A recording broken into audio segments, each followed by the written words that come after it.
Lord Portico, thank you for gifting 3 months worth of tier 1 subs to Chandra. And for gifting 63 subs to this channel. Thank you so much. Hi everybody. Welcome to the Rogues Gallery. I am Rogan, and this is my channel. And yeah, I had planned to go live at 2, and I'm just sitting here and decided that everything's running, and I was ready to go, and why not just start now? So yeah, I'm here, and let me say hello to everybody who's been able to get into the chat. Chandra, thank you for showing up. I know there will be other streams to watch later. Hassan, Lord Portico, Mobius Tempest, and Rykar, I see you as well. I do have things set for sub-only chat today because it's release day and I'm really scared, and so I took that advice that Chandra was throwing out. Is it not in the tags? It should be. The tags should be first playthrough, no backseating, no spoilers. So it should be there. Okay. So this will be my very first time playing the Mass Effect trilogy. I played Andromeda. I played Andromeda last year, and then I haven't touched the others. I've been in some of Amy's streams for Mass Effect 3, but I haven't actually been paying attention. Usually I'm cooking or doing dishes, or I just have it on in the background while I'm doing other things to be there and support Amy. So I really basically know nothing about this game, and I'm excited to start. So I'm gonna dive in to the game part pretty quickly here, hopefully, if it will pick up my... I've tested everything the game is running. That's the sound in the background right now.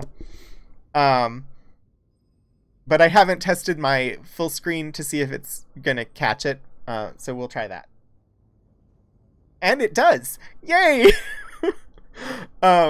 So yeah, I wanted to play today because today is release day, and then I'm going to be playing on Sundays, right around 2 p.m. Eastern, so, you know, like a half hour from now.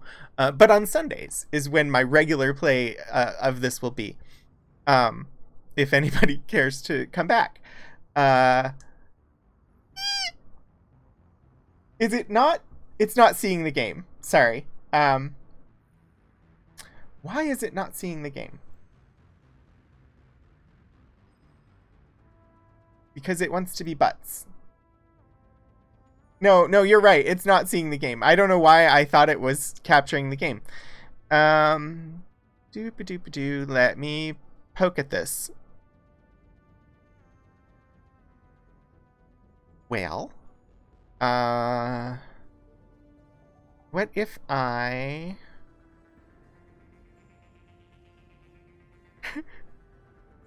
We can do this. We really, really can.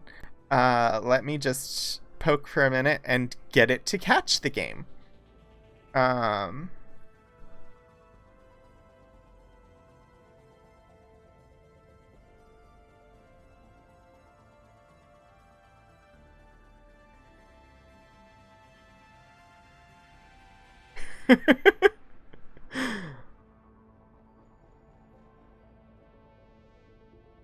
The game is running. It's on my screen in full screen mode.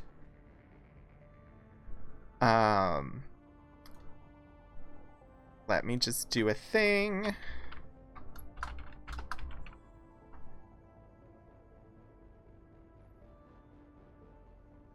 I've had to do this for some other games where I have to do window capture instead of game capture for some reason. I don't know why. I'm going to try that and see if it does anything different. I could also try display capture. I don't know if that will work. Streamlabs.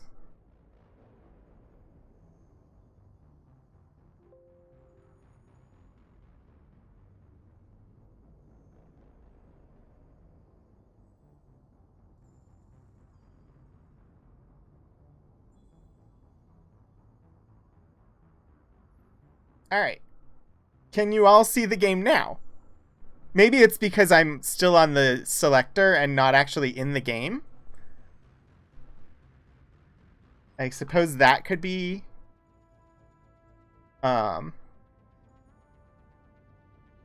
yeah, this is the selector. Let me start Mass Effect.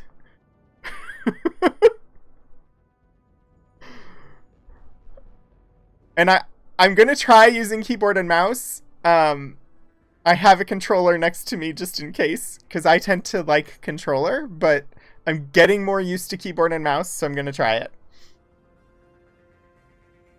And I don't have any N7 merchandise to wear, so I'm wearing as close as I've got, which is my Depeche Mode hat.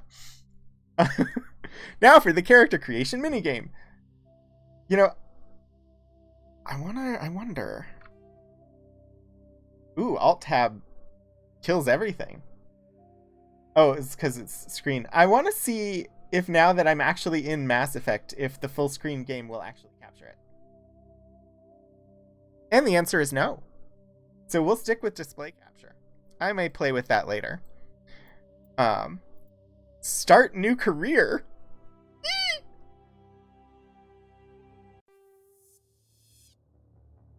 Welcome to Alliance Military Database.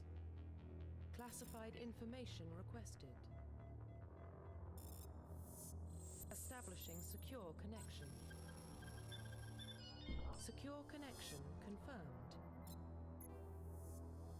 How is the sound? For, like, the game? Can you all hear it?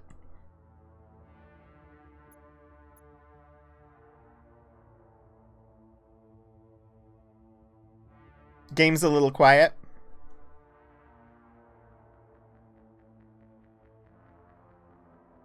I'm going to bump up the game volume.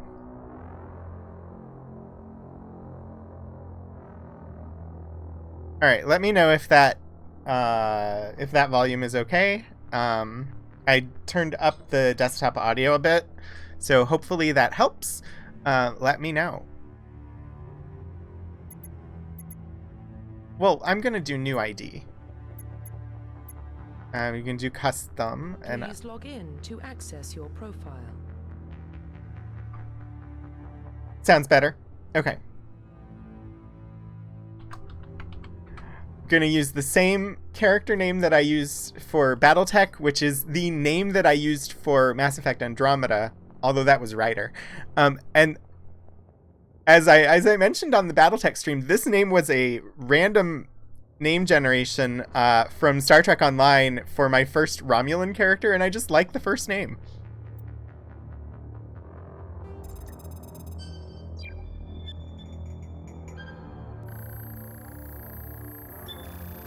Warning, data corruption detected. Please reconstruct profile. Okay. Confirm pre-service history. Ooh. Spacer. Both of your parents were in the Alliance military. Your childhood was spent on ships and stations as they transferred from posting to posting, never staying in one location for more than a few years. Following in your parents' footsteps, you enlisted at the age of 18. Also, I can't see right now, but the captions should be on, so let me know if they're not. Or colonist. You were born and raised on Mindwar, a small border colony in the Attican Traverse. When you were 16, slavers raided Mindwar, slaughtering your family and friends. You were saved by a passing Alliance patrol, and you enlisted with the military a few years later. or Earthborn, you were an orphan raised on the streets of the great megatropolises covering Earth. You escaped the life of petty crime and underworld gangs by enlisting with the Alliance military when you turned 18.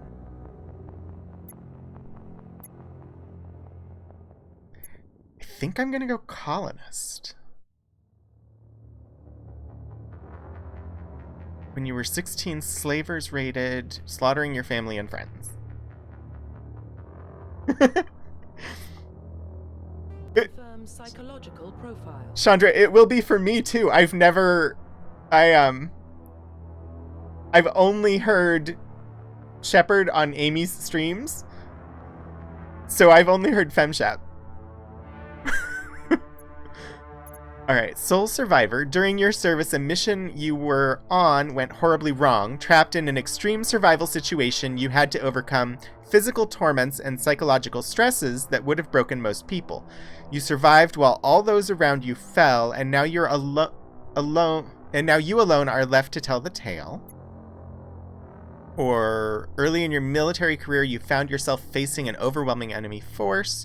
You risked your own life to save your fellow soldiers and defeat the enemy despite the impossible odds. Your bravery and heroism have earned you medals and recognition from the Alliance fleet.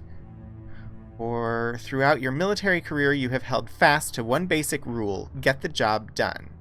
You've been called cold, calculating, and brutal. Your reputation for ruthless efficiency makes your fellow soldiers wary of you, but when failure's not an option, the military always goes to you first. I'm not gonna do ruthless.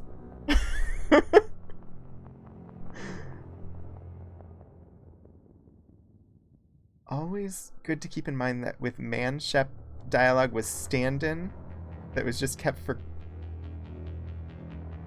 Okay. I don't really know what that means, but... Oh, no, I think... I did hear about that. Like, he recorded it, but it wasn't, like, done for actual production, but then they just kept it? Yeah, ruthless doesn't sound like me. Risk your own life to save fellow soldiers. I think I'm gonna go Sole Survivor. During your service, a mission you were on went horribly wrong. Trapped in an extreme survival situation, you had to overcome physical torments and psychological stresses that would have broken most people. You survived while all those around you fell, and now you alone are left to tell the tale. Confirm military specialization. Soldier. Soldiers are combat specialists, ideal for the front lines of a firefight. Soldiers have improved health, can specialize in the use of all weapon types, start with the ability to wear medium armor, and can train in the use of heavy armor. Engineers are tech specialists using the holographic Omni tool.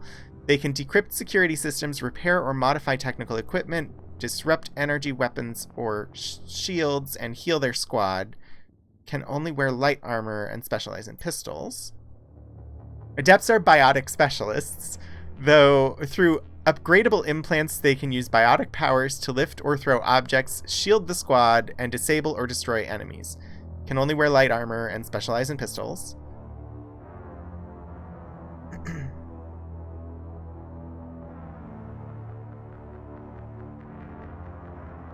Chat from Amy's chat recommended Soldier for first playthrough. See, I'm attracted to Adept as an option, and I did enjoy those powers in Andromeda.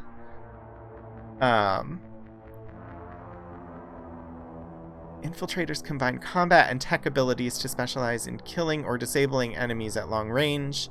Trained to use Omni tools, decryption, and offensive abilities rather than healing. Specialize in pistols and sniper rifles. Combine biotic and tech. Use biotic abilities and advanced healing to defend, though they can also disrupt opponents with biotic or tech attacks. More efficient at tech and biotics than other classes, but at the expense of combat. Can only wear light armor and receive no specialized weapon training. Vanguards are biotic warriors, but combine biotics and weapons to take down opponents and are especially deadly at short range. pistols and shotguns, and wear medium armor. Yeah, so I did play Andromeda on the PS4 last summer.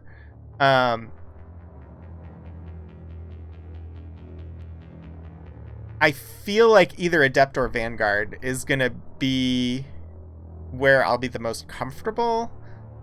So Adept gives me biotics and pistols. Vanguard gives me biotics, pistols, and shotguns. I think I'm going to go Vanguard. Confirm facial identification. Yeah, we're going to change the appearance here. Let's cycle the presets and see what they give us. And then we'll modify things.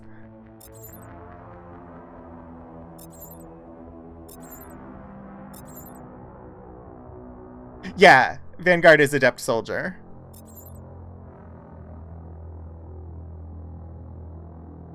So it's not, like, the system itself is not entirely new, but I've never encountered this story, so...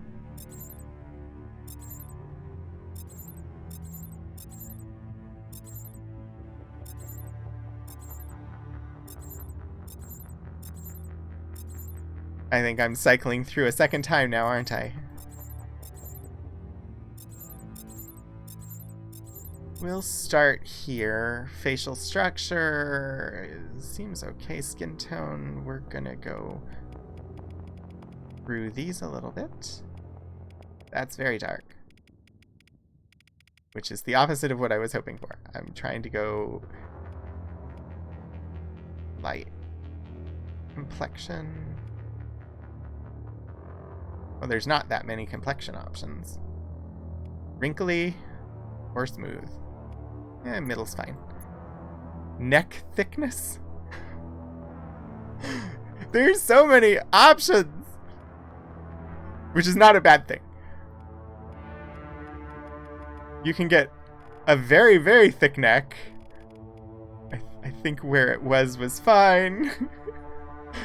Oh dear, if you could scan your face into the game, that would be disconcerting, I think. Although if it's like Andromeda, you're gonna end up staring at the back of your head more than anything. So, face size seems fine. I need to mess with the hair and eyes, and then I can decide if I want to change the face.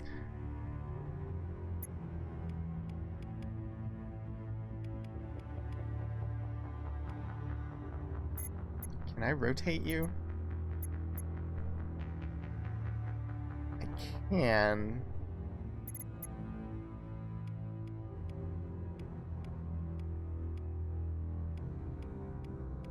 Lots of very, very short haircuts.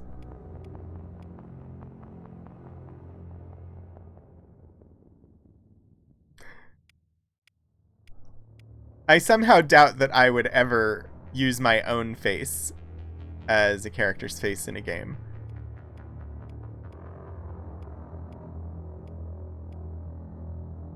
Honestly, that default hairstyle is not bad given what the options are. That one's okay, I guess. Beardiness.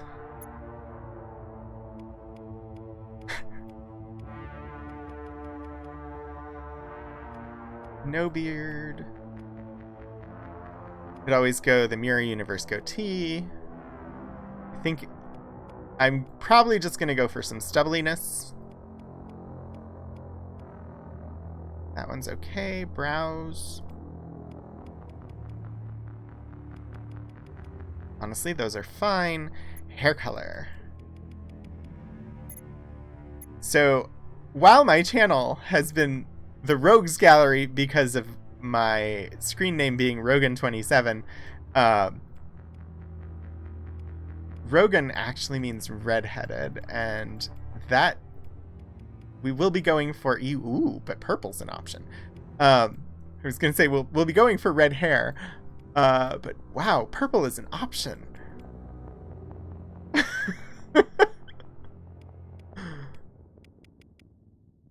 And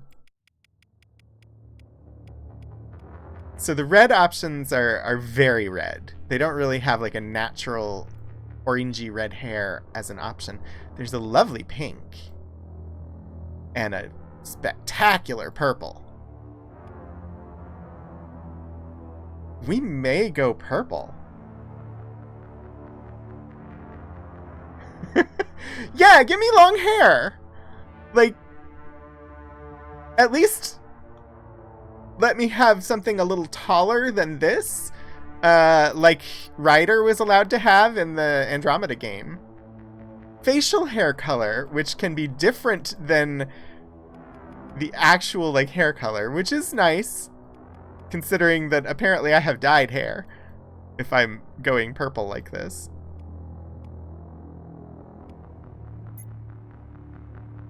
So we'll give him red facial hair and purple hair? Maybe.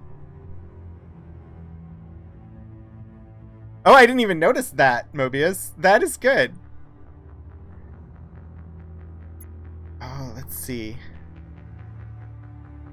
We may stick with that. Let me look at the eyes real quick. Redbeard! Eye shape.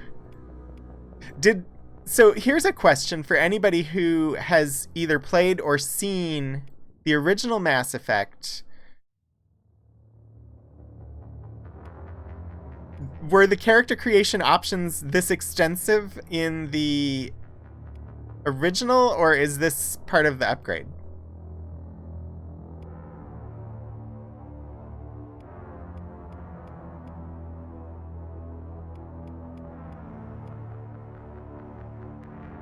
Height seems fine.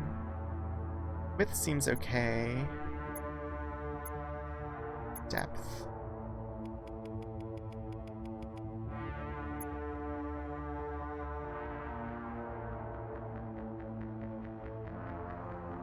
See, I was imagining that the character creator for this would be similar to for Dragon Age Origins, like for the first Mass Effect.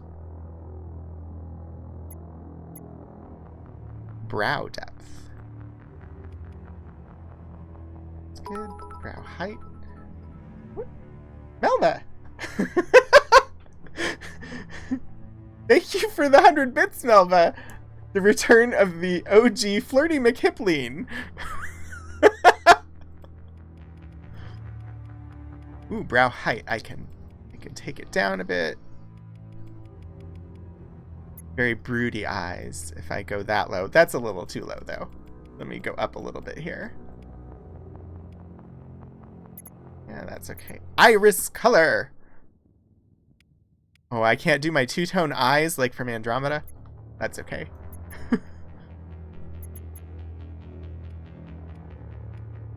Green. Red eyes, white eyes, lavender eyes. Ooh. Can you dye my eyes to match my gown? Those are some very blue eyes.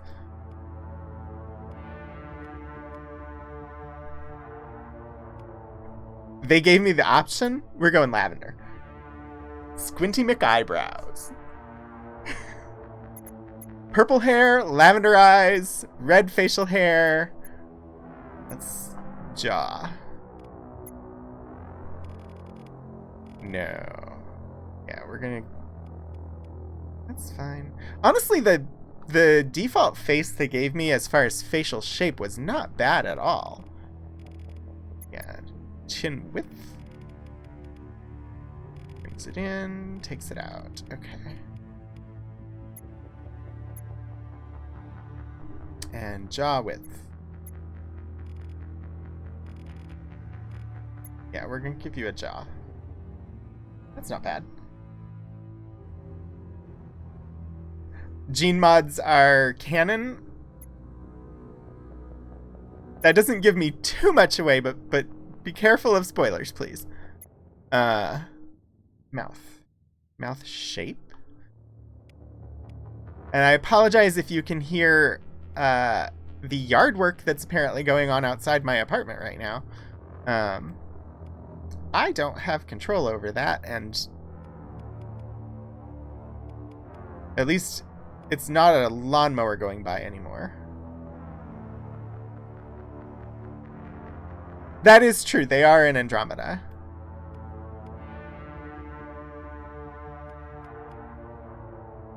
That's good. Mouth depth. What does depth do? Oh. Yeah, we'll go there. I promise I won't take hours for this, but they give me all these sliders. I have to try them.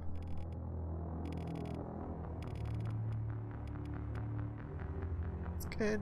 Lip size, very big. Oh. Height seems decent. Nose?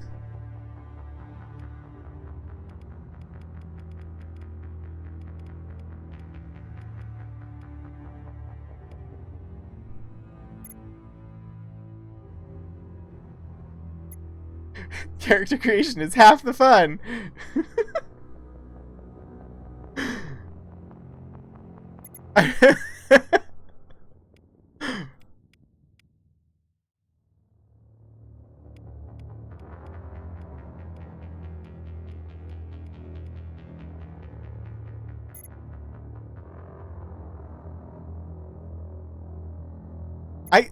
One thing, I never paid that much attention to noses until they gave me options in character creators, and I suddenly realized that people's noses are a lot bigger in reality than I ever actually thought.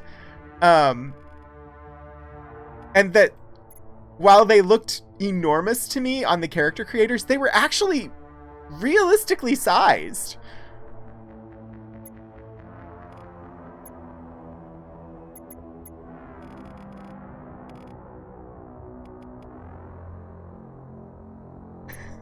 The real boss battle. Welcome to week 3. Today we should be making a final decision on hair. Alright. Alright. Scar. I could be fresh-faced with no scars, but I am a lone survivor, so while I generally don't do scars, I feel like one might be appropriate given the backstory. Also, they don't give me any tattoo options, so...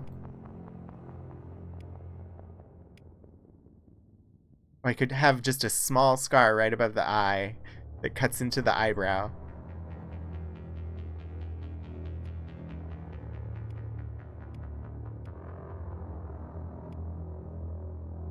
Jaw, lip.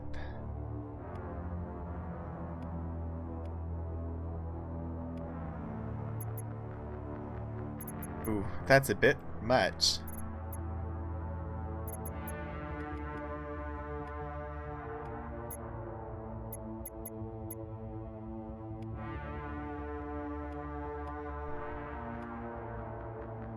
I think we might do just the forehead scar. Alright.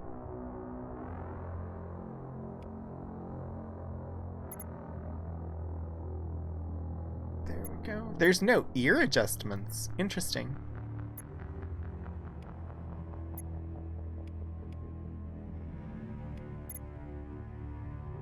Good, good, good, good, good.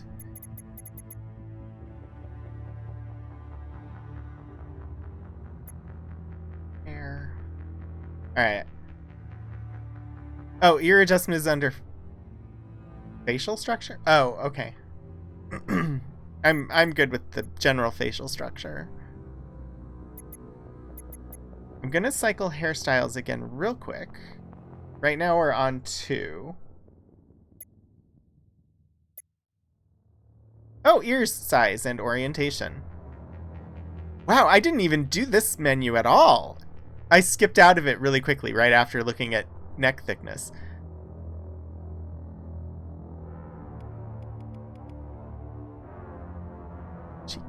Cheekbones.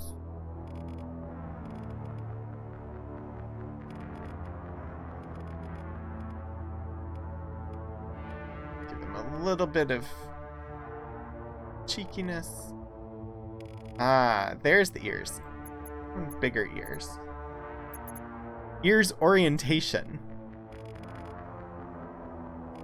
Make them stick out or fold them back. Folded back seems good.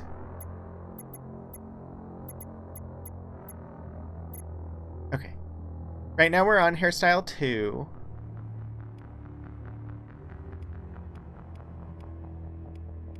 And sometimes it's the combination of style and color, where one style will look good in a certain color but not in another color.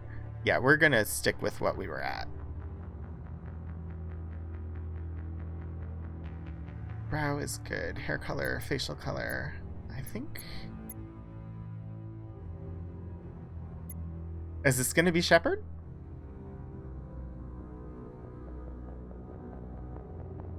Yeah. It actually wasn't under jaw. It's under head. I don't know how jaw got highlighted, but it's actually under head. All right, I think this is gonna be Shepard. Lavender eyes, purple hair.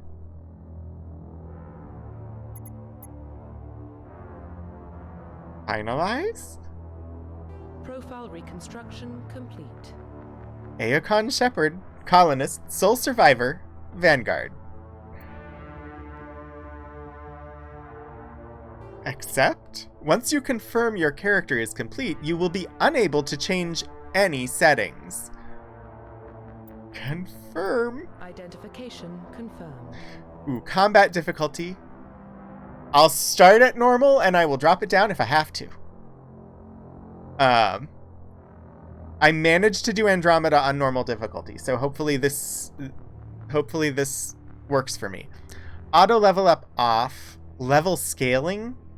In classic mode, the original 1 through 60 level range will be used instead of the new 1 through 30 level range. XP and talent points progression remains the same, but the number of levels is doubled.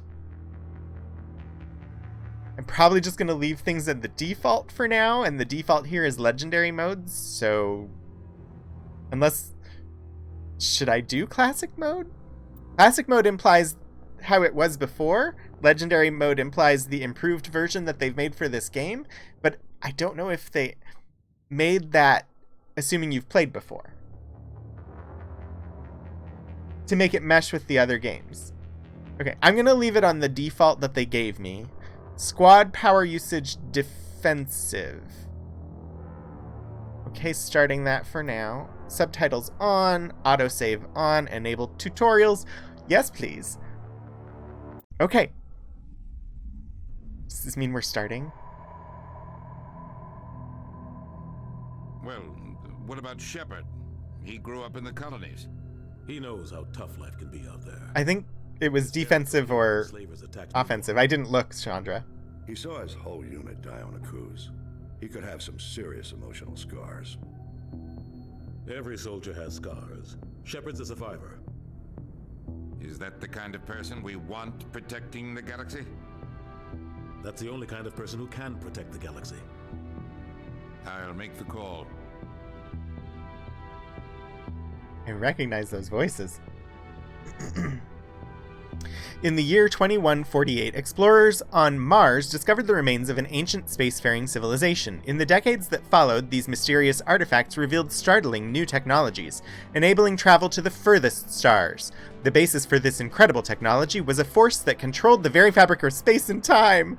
I ran out. Hi, Tony!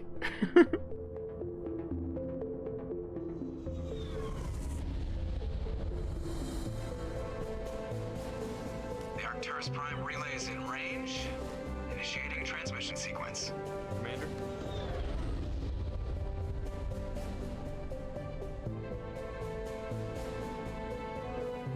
We are connected. Calculating transit mass and destination. The relay is hot, acquiring approach vector. All stations secure for transit.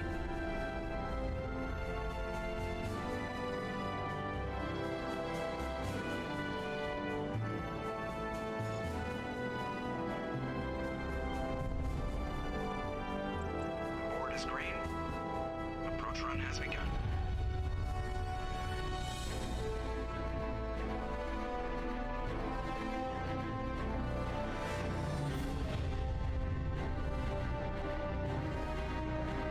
Hitting the relay in 3, 2, 1.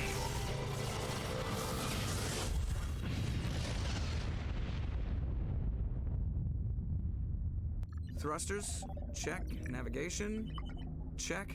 Internal emission sync engaged. All systems online. Drift, just under 1500K. 1500 is good. Your captain will be pleased. I hate that guy. Nihilus gave you a compliment. So you hate him. You remember to zip up your jumpsuit on the way out of the bathroom? That's good. I just jumped us halfway across the galaxy and hit a target the size of a pinhead, so that's incredible. Besides, Spectres are trouble. I don't like having them on board. Call me paranoid. You're paranoid. The Council helped fund this project. They have a right to send someone to keep an eye on their investment. Yeah, that is the official story. But only an idiot believes the official story.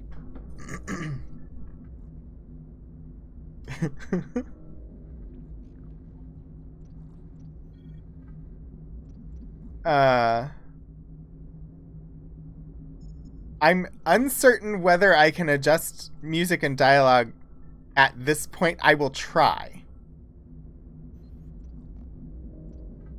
So, once I have a moment where I can access controls, I will try to make that adjustment. Should we be worried there's a character with the name of Joker? Oh dear. Lord Portico, thank you for gifting a sub to Scribbler Gaming. That's 64 subs you've gifted now. Thank you so much. Only an idiot believes the official story. I agree, you're overreacting, or cut the chatter.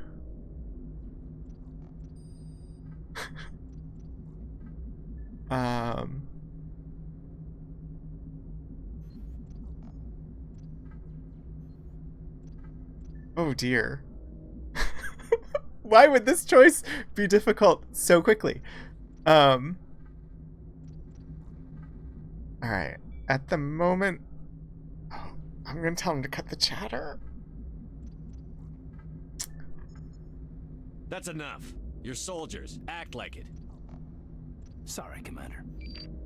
Joker, status report. Just cleared the mass relay, Captain. Stealth systems engaged. Everything looks solid. Good. Find a comm buoy and link us into the network. I want mission reports relayed back to Alliance Brass before we reach Eden Prime. Wait, that was Renegade? Better brace yourself, sir. I think Nihilus is headed your way. He's already here, Lieutenant. Tell Commander Shepard to meet me in the comm room for a debriefing. You get that, Commander?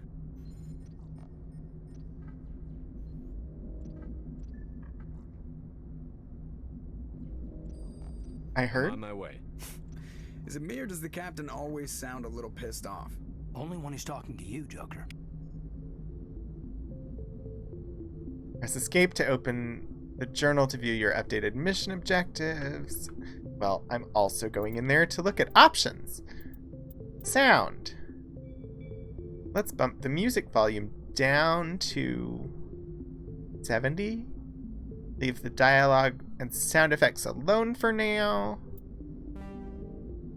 Top choice is generally Paragon, bottom is Renegade. I may bring that into my considerations later, but at the moment it was like trying to think of the character and sole survivor, military career, and I was like, yeah, we'll tell them to behave. Don't know if it was a good choice or not. We'll find out. Ooh, a codex. Personal history summary. You were raised on Mindoir on the fringes of the Attican Traverse. When you were 16, the colony was raided by slavers, the entire settlement was razed, and your friends and family were slaughtered. A passing Alliance patrol rescued you, but all you loved was destroyed. It sounds very similar to my origin in Battletech. You enlisted with the Alliance military, you eventually volunteering to go to Akuz, a colony that had mysteriously dropped out of contact. As soon as it arrived on the surface, your patrol was attacked by Thresher Maws, mindless abominations of teeth and tentacles that rose up from beneath the earth. Constant gunfire couldn't drown out the shrieks of your fellow soldiers as they were dragged down to a gruesome death. 50 Marines died on Akuz. You were the only one to make it back to the landing zone alive. A monument on the planet commemorates the massacre, a grim reminder of the price humanity must pay as they spread throughout the stars.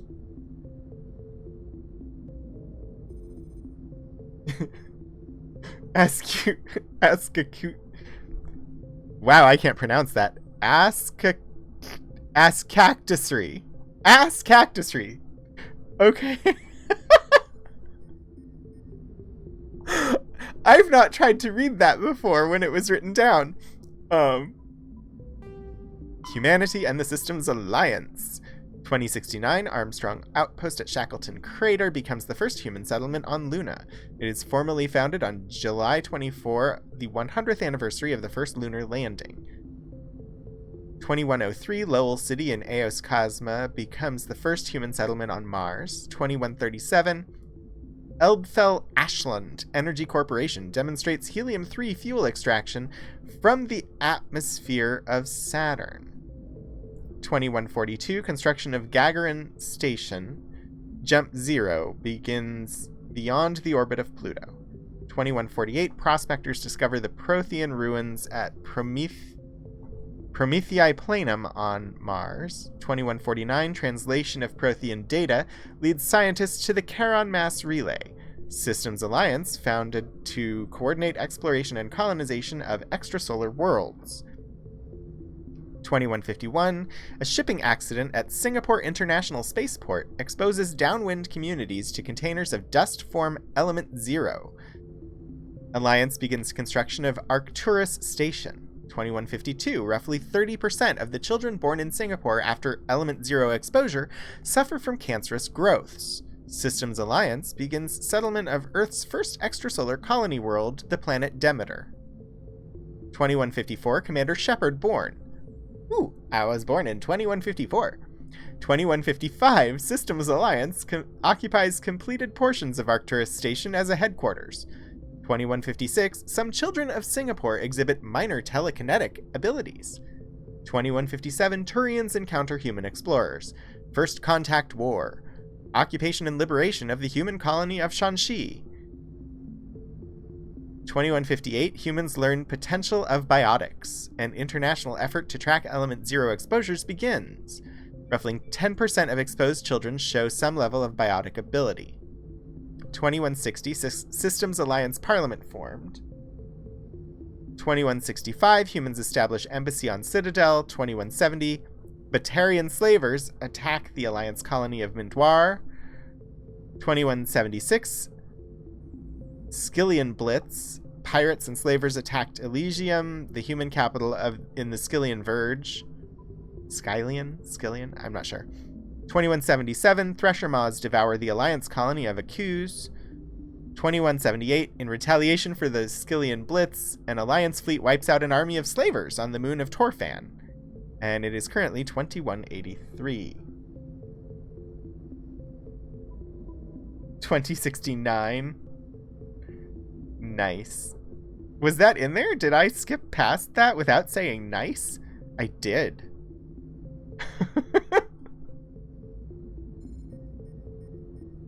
Okay. That seems to be everything in the entries. But the codex is still blinking. Oh, there is more. Roughly 1,200 years ago, the Turians were invited to join the Citadel Council to fulfill the role of galactic peacekeepers. The Turians have the largest fleet in Citadel space, and they make up the single largest portion of the Council's military forces. As their territory and influence has spread, the Turians have come to rely on the Solarians for military intelligence and the Asari for diplomacy. Despite a somewhat colonial attitude towards the Bye, Hassan. galaxy, Thanks for the coming. ruling hierarchy understands they would lose more than they would gain if the other two races were ever removed. Turians come from an autocratic society that values discipline and possesses a strong sense of personal and collective honor. There is lingering animosity between Turians and humans over the First Contact War of 2157, which is known as the Relay 314 incident to the Turians. Officially, however, the two species are allies, and they enjoy civil, if cool, diplomatic relations. It's narrated. I'm going to make one quick adjustment here. 1 second. Nope. This. Because I was covering up part of those entries with my face. So I become smaller. And should hopefully not cover them up anymore. Humanity and the Systems Alliance. The Systems Alliance is an independent supranational government representing the interests of humanity as a whole. The Alliance is responsible for the governance and defense of all extrasolar colonies and stations. The Alliance grew out of the various national space programs as a matter of practicality. Sol's planets had been explored and exploited through piecemeal national efforts. The expense of colonizing entire new solar systems could not be met by any one country. With humans knowing that alien contact was inevitable, there was enough political will to jointly fund an international effort. Still, the Alliance was often disregarded by those on Earth until the First Contact War. While the national governments dithered and bickered over who should lead the effort to liberate Shanxi, the Alliance fleet struck decisively. Post-war public approval gave the Alliance the credibility to establish its own parliament and become the galactic face of humanity. Okay. Journal. Prologue. On the Normandy. You are Lieutenant Commander Shepard, Executive Officer of the SSV Normandy. Go speak to Captain Anderson in the comm room. The squad screen lets you view your team's talents. Mouse over a talent or its rank to view it. Click on a talent to spend a talent point to gain a rank in it. As you gain levels, you will acquire talent points and unlock higher ranks. I have 3 points already. Pistols. Throw. Does that mean I already have these? Is that what the green means?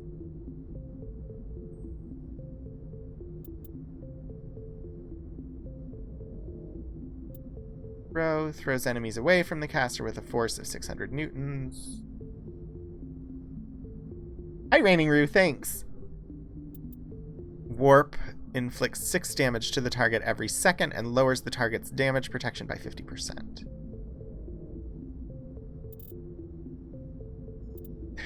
Toggle helmet is on this screen, apparently.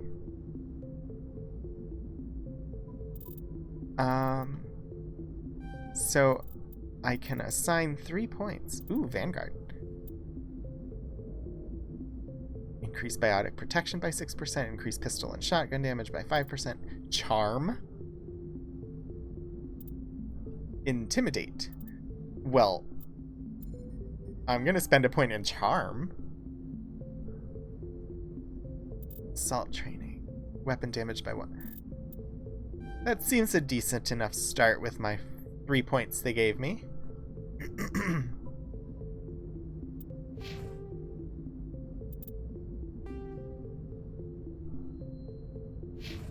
Nope, I didn't mean to do that.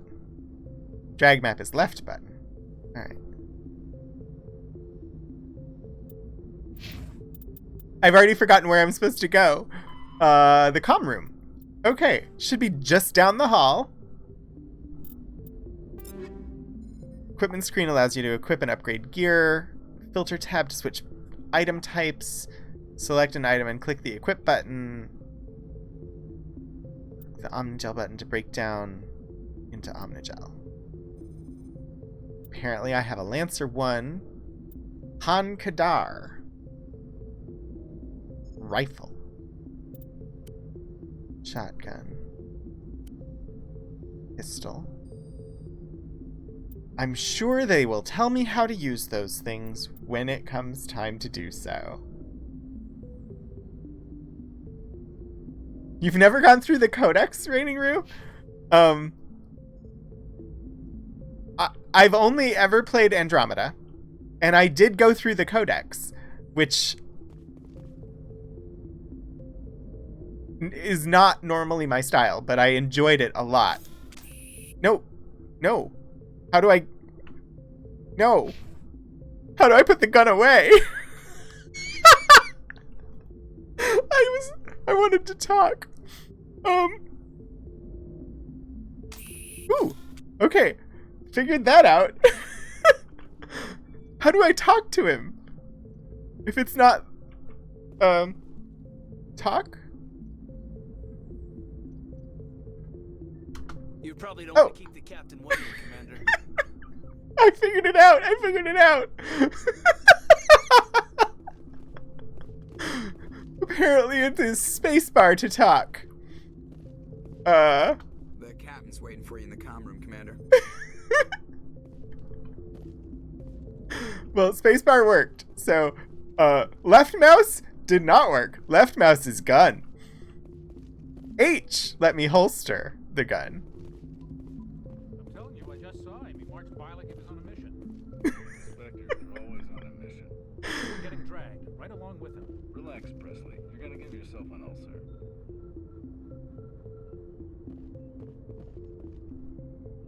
Congratulations, Commander. Looks like we had a smooth run. You heading down to see the captain? He wants to see me. I'm on my way to give him a status update right now. With all due respect, sir, maybe he'll finally tell you what we're really doing out here. What do you mean? You think the Alliance brass is holding out on us?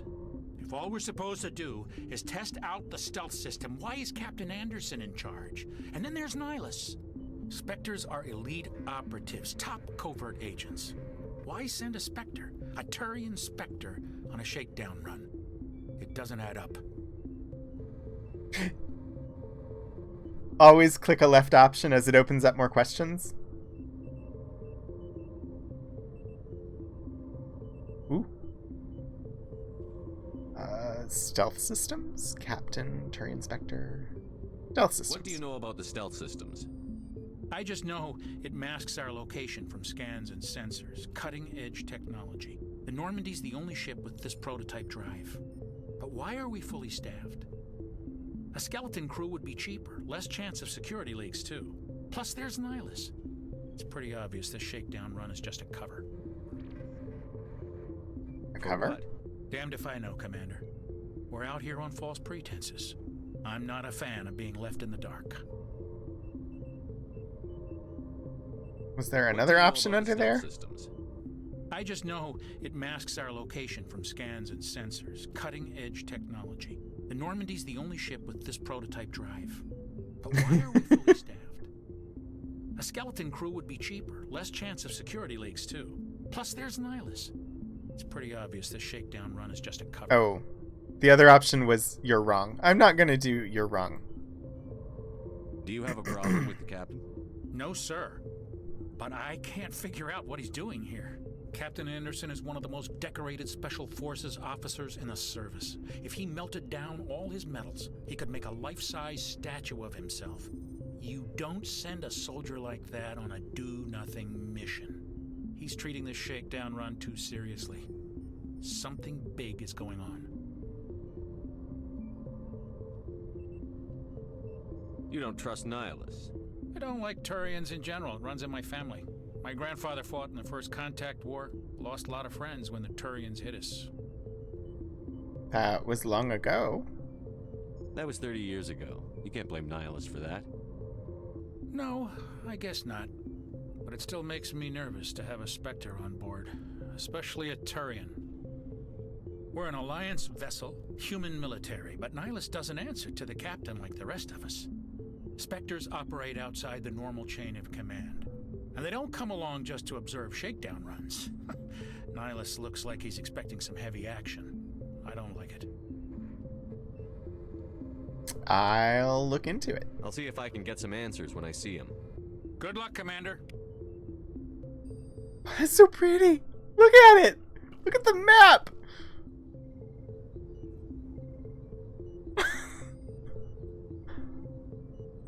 Oh dear, there are so many people that I can talk to. I mean, really not that many, but there are so many. There's something Nihilus isn't telling us about this mission. That's crazy. The captain's in charge here. He wouldn't take orders from a Spectre. Not his choice, Doc. Spectres don't answer to anyone. They can do whatever they want. Kill anyone who gets in their way. Oh, you watch too many spy vids, Jenkins. Spy vids. Let's go talk to them. But first, is there anybody over here? Nope, just Navigator Presley to talk to. Oh, he salutes! That's cute. I don't know why I said it was cute, but it was a nice touch. Dr. Chakwas or Corporal Jenkins? Corporal Jenkins. What do you think, Commander? We won't be staying on Eden Prime too long, will we? I'm itching for some real action. I sincerely hope you're kidding, Corporal. Your real action usually ends with me patching up crew members in the infirmary. Oh. I have to go with the doctor's right. Only a fool goes looking for a fight, Corporal. Sorry, Commander, but this waiting's killing me. I've never been on a mission like this before, not one with a Spectre on board.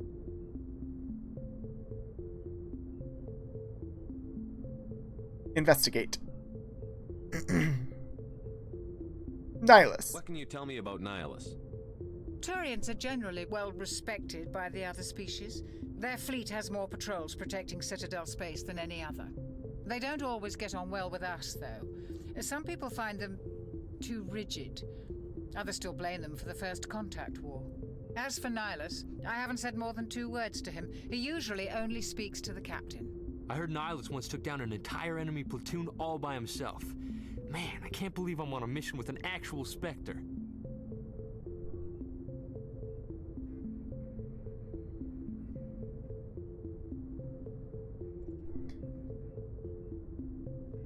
The Spectres? What do you know about the Spectres? Only what I've heard. Spectre agents work directly for the Citadel Council. They usually work alone or in small groups. Spectres don't have any official power, though. Basically, they're a shadow organization with a mandate to preserve and protect galactic stability.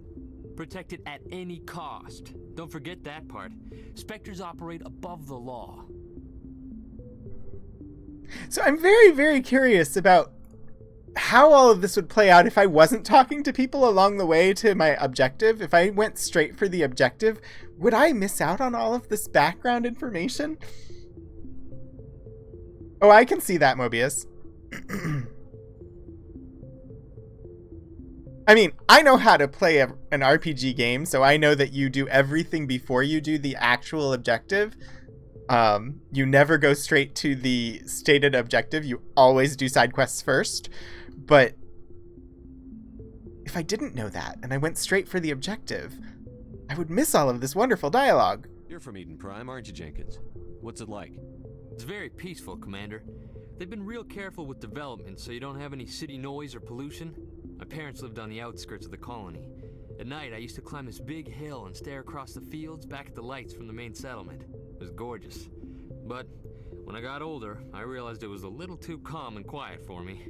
That's why I joined the Alliance. Even Paradise gets boring after a while.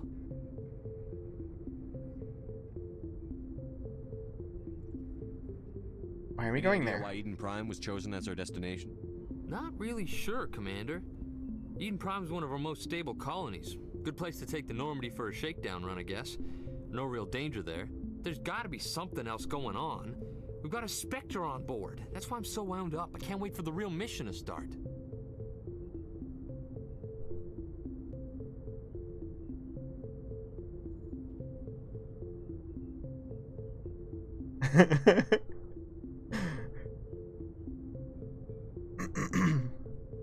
Hi, Geek Outs. But thanks for letting me know that. You miss out on the world building. That, I guess for like a speed run, it would be... But who would want to speed run such a game that's designed for tough decisions? I don't know. I haven't seen this game, but knowing how Andromeda worked and how Inquisition worked, who would want to speed run something like that? I'm sure there's someone. What's under investigate? I already did those. You'll do fine. Just treat this like every other assignment you've had and everything will work out. Easy for you to say. You proved yourself on a cruise. Everybody knows what you can do.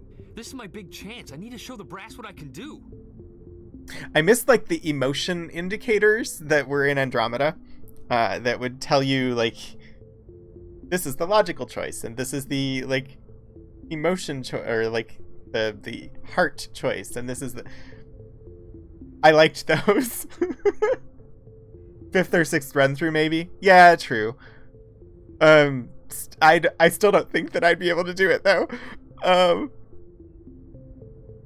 Be careful, there's no rush, don't play the hero. There's no rush. You're young, Corporal. You have a long career ahead of you. Don't do something stupid to mess it up. Don't worry, sir. I'm not gonna screw this up. We've done those. The captain's waiting for me. Goodbye, Commander. Ooh, a new codex entry. Yes, Commander, is there something you need? What can you tell me about Nihilus? Turians are generally well respected by the other species. Their fleet has more patrols protecting Citadel space than any other. They don't always get on well with us, though. Some people find them too rigid. Others still blame them for the First Contact War. As for Nihilus, I haven't said more than 2 words to him. He usually only speaks to the captain. I hope we get a chance to see him in action. I heard Nihilus took down an entire enemy platoon all by himself. So this appears to be the same whichever one of them I talked to. The captain's waiting for me. I had to try though. Okay, there was a codex entry. Ooh, 2 new codex entries. Spectres are agents from the Office of Special Tactics and Reconnaissance and answer only to the Citadel Council. They are elite military operatives, granted the authority to deal with threats to peace and stability in whatever way they deem necessary. They operate independently or in groups of 2 or 3. Some are empathetic peacekeepers, resolving disputes through diplomacy. Others are cold-blooded assassins, ruthlessly dispatching problem individuals. All get the job done one way or another, often operating outside the bounds of galactic law. The Spectres were founded after the Solarians joined the Council. For many years they operated in secrecy as backroom problem solvers. Only after the Krogan rebellions did their activities become publicized. Assignment of a Spectre is less contentious than a military deployment, but makes it clear that the Council is concerned about a situation. It's the first mention of the Krogan. Humanity's first contact with an alien race occurred in 2157. At that time, the Alliance allowed survey fleets to activate any dormant mass relays discovered, a practice considered dangerous and irresponsible by Council-aligned races. When a Turian patrol discovered a human fleet attempting to activate a relay, they attacked. 1 human vessel survived, retreating to the colony of Shanxi. The Turians followed, quickly defeating the local forces. Shanxi was occupied, the first and to date only human world to be conquered by an alien species. The Turians believed the handful of ships they defeated represented the bulk of human defenses, so they were unprepared when the Second Fleet, under Admiral Castanet Drescher, launched a strong counteroffensive, evicting them from Shanxi. The Turians mobilized for full-scale war, drawing the attention of the rest of the galaxy. The Council quickly intervened, forcing a truce. Fortunately for humanity, the First Contact War was ended with a diplomatic solution. I think we already did the Systems Alliance one. The Systems Alliance is an independent supranational government. Okay. No? Roughly 1,200 years ago, the Turians were invited to join the Citadel Council to fulfill the role of galactic peacekeepers. The Turians have the largest fleet in Citadel space, and they make up the single largest portion of the Council's military forces. As their territory and influence has spread, the Turians have come to rely on the Solarians for military intelligence and the Asari for diplomacy. Despite a somewhat colonial attitude towards the rest of the galaxy, the ruling hierarchy understands they would lose more than they would gain if the other two races were ever removed. Turians come from an autocratic society that values discipline and possesses a strong sense of personal and collective honor. There is lingering animosity between Turians and humans over the First Contact War of 2157, which is known as the Relay 314 incident to the Turians. Officially, however, the two species are allies, and they enjoy civil, if cool, diplomatic relations. Chandra, thank you for popping in. Good luck on getting your work done, and I will see you later. Bye. I think that's all of... No. It says there's a codex entry I haven't listened to. Which one is it? Humanity's first... The Systems Alliance is an independent supranational government representing the interests of humanity as a whole. The Alliance is responsible for the governance and defense of all extrasolar colonies and stations. The Alliance grew out of the various national space programs as a matter of practicality. Sol's planets had been explored and exploited through piecemeal national efforts. The expense of colonizing entire new solar systems... I think it may be Portico, because that... We've definitely heard that one. Oh, personal history summary has been updated. Ships and vehicles? No, ships and vehicles is the new one. Light lag.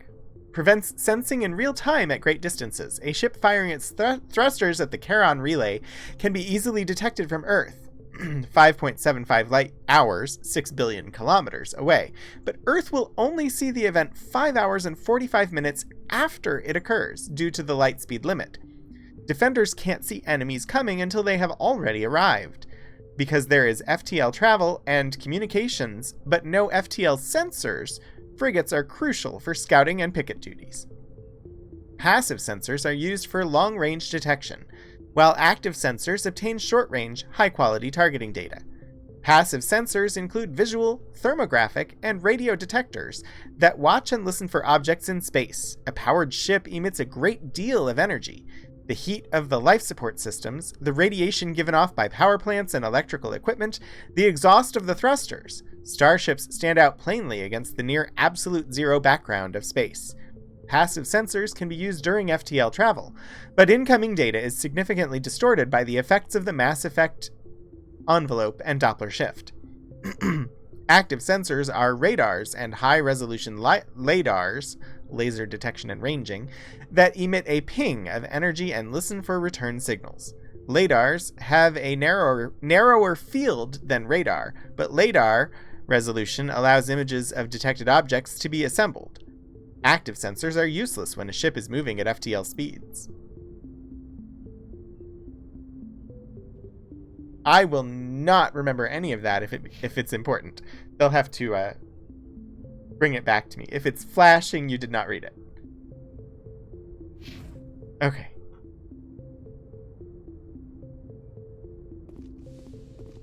Woo.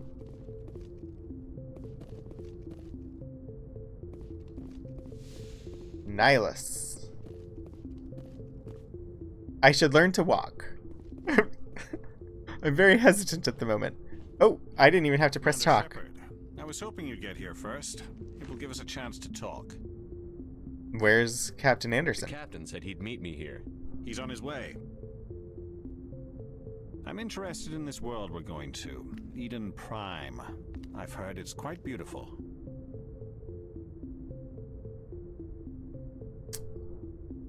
I wouldn't know. I've never been there. But you know of it.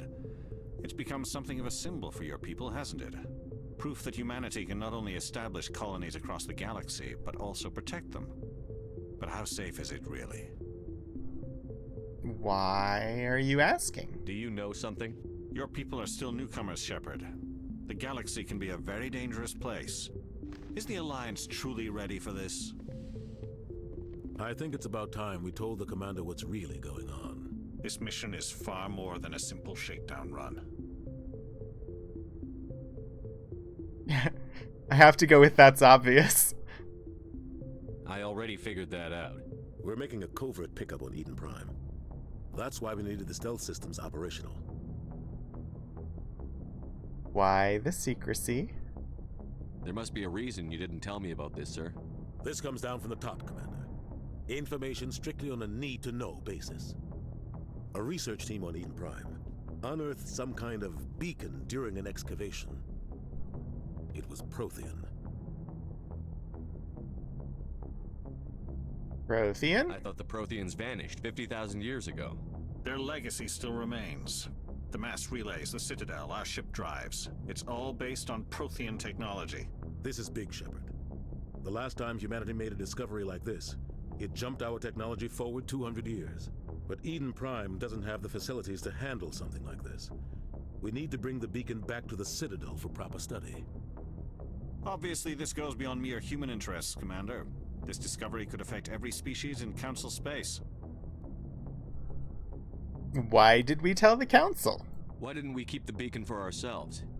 You humans don't have the best reputation. Some species see you as selfish, too unpredictable, too independent, even dangerous. Sharing that beacon will improve relations with the Council. Plus, we need their scientific expertise. They know more about the Protheans than we do. The beacon's not the only reason I'm here, Shepard. Nihilus wants to see you in action, Commander. He's here to evaluate you. Why? I'm asking why a lot. What's going on, Captain? The Alliance has been pushing for this for a long time. Humanity wants a larger role in shaping interstellar policy. We want more say with the Citadel Council. The Spectres represent the Council's power and authority. If they accept a human into their ranks, it shows how far the Alliance has come. Not many could have survived what you went through on Akuz. You showed a remarkable will to live, a particularly useful talent. That's why I put your name forward as a candidate for the Spectres. You put my name forward? Why would a Turian want a human in the Spectres? Not all Turians resent humanity. Some of us see the potential of your species. We see what you have to offer to the rest of the galaxy, and to the Spectres. We are an elite group. It's rare to find an individual with the skills we seek. I don't care that you're human, Shepard. I only care that you can do the job. What if I refuse? What's the next step?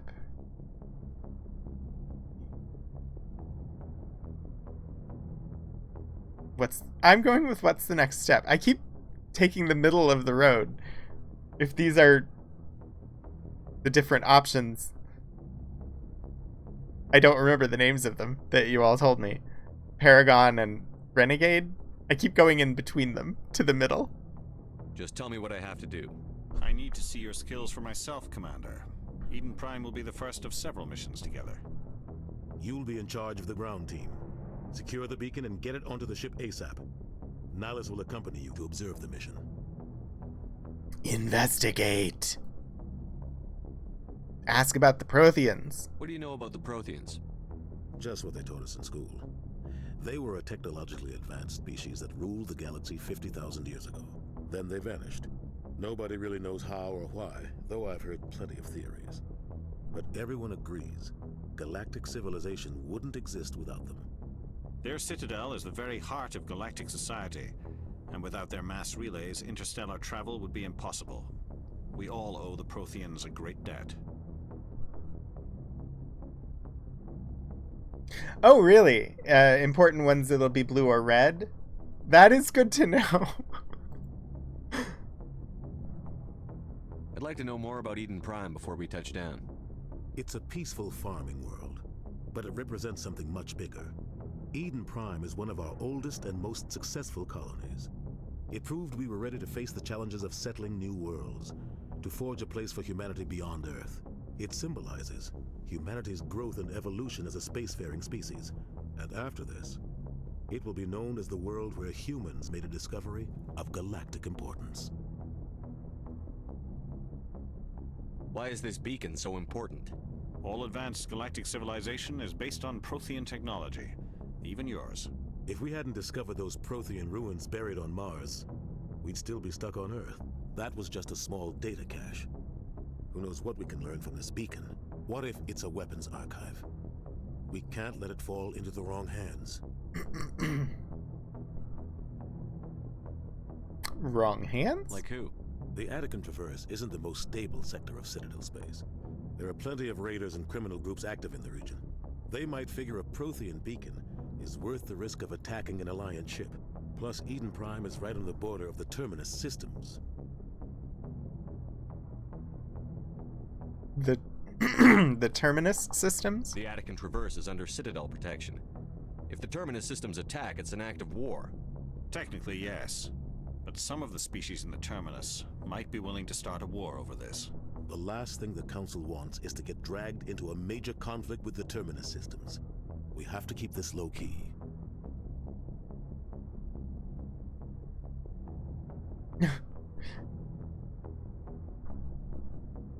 Portico, thank you for redeeming Hydrate.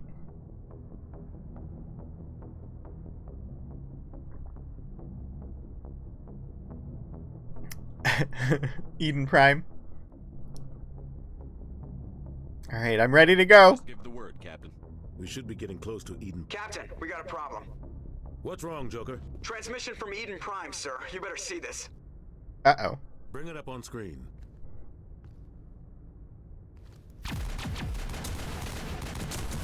That does not seem very Eden-like.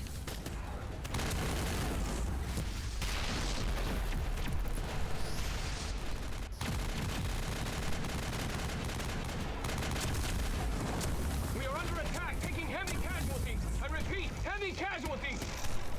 We can't get evac. They came out of nowhere. We need.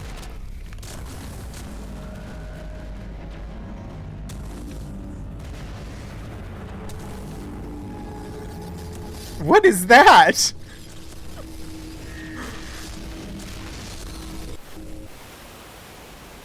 Everything cuts out after that. No comm traffic at all. Just goes dead. There's nothing. Reverse and hold at 38.5.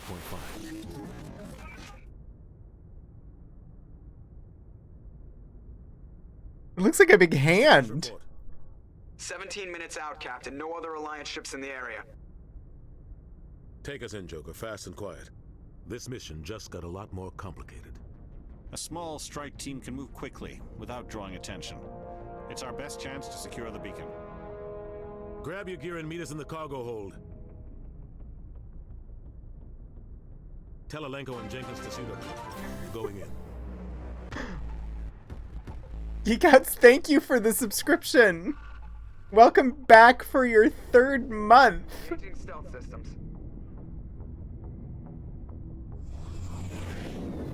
Somebody was doing some serious digging here, Captain. Your team's the muscle in this operation, Commander. Go in heavy and head straight for the dig site. What about survivors, Captain? Helping survivors is a secondary objective. The beacon's your top priority. Approaching drop point 1. Nihilus, you coming with us? I move faster on my own. Nihilus will scout out ahead. He'll feed you status reports throughout the mission. Otherwise, I want radio silence. He can count on us. The mission's yours now, Shepard. Good luck. We are approaching drop point 2.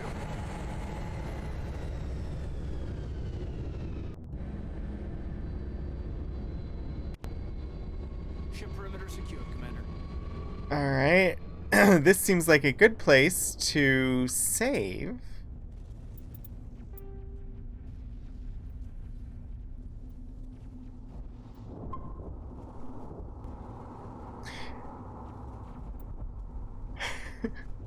And I'm going to take a quick break and run to the restroom, get more beverage, and then I'm going to come back. I will finish off my drink with that hydrate, Raykar.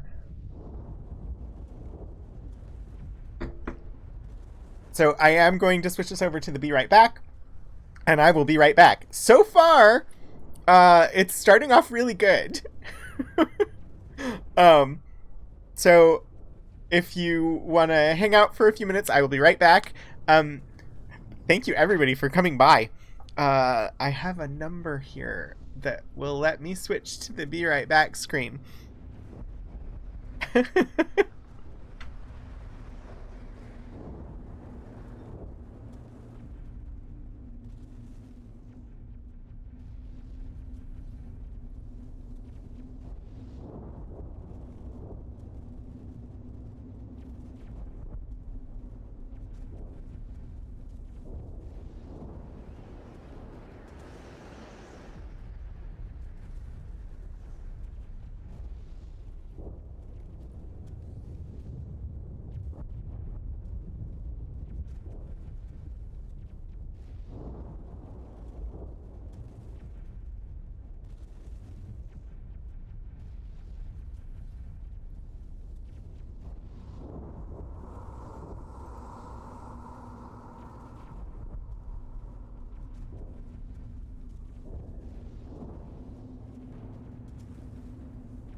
All right. I am back.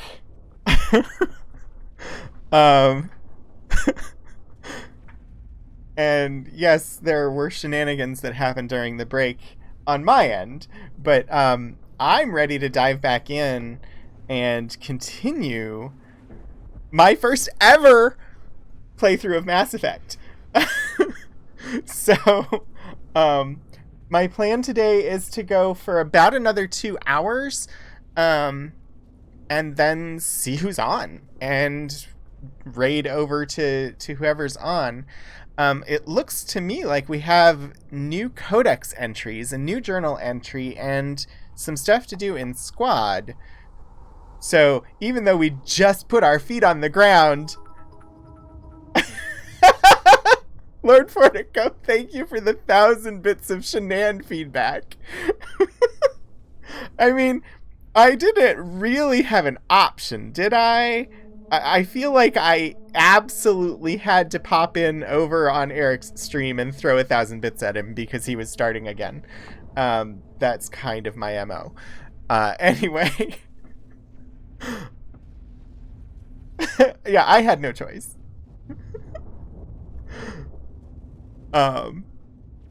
Yeah, I don't know the answer to that, Mobius Tempest.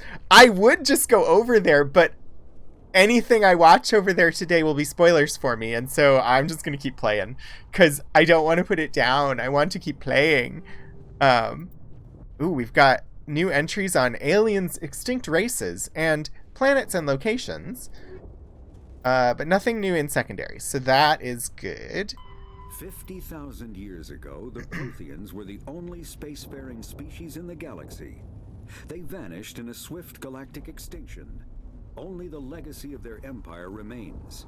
They are believed to have built the mass relays and the Citadel, which have allowed numerous species to explore and expand throughout the galaxy. Prothean ruins are found on worlds across the galaxy. While surprisingly intact for their age, functioning examples of Prothean paleotechnology are rare. Time and generations of looters have picked their dead cities and derelict stations clean. Some believe the Protheans meddled in the evolution of younger races. The Hanar homeworld of Kaj'e, for example, shows clear evidence of former Prothean occupation. The presence of a former Prothean observation post on Mars has caused a rebirth of interventionary evolutionists among humans. These individuals believe the god myths of ancient civilizations are misremembered encounters with aliens. As world building, that makes sense. The Terminus systems are located on the far side of the Attican Traverse, beyond the space administered by the Citadel Council or claimed by the Human Systems Alliance.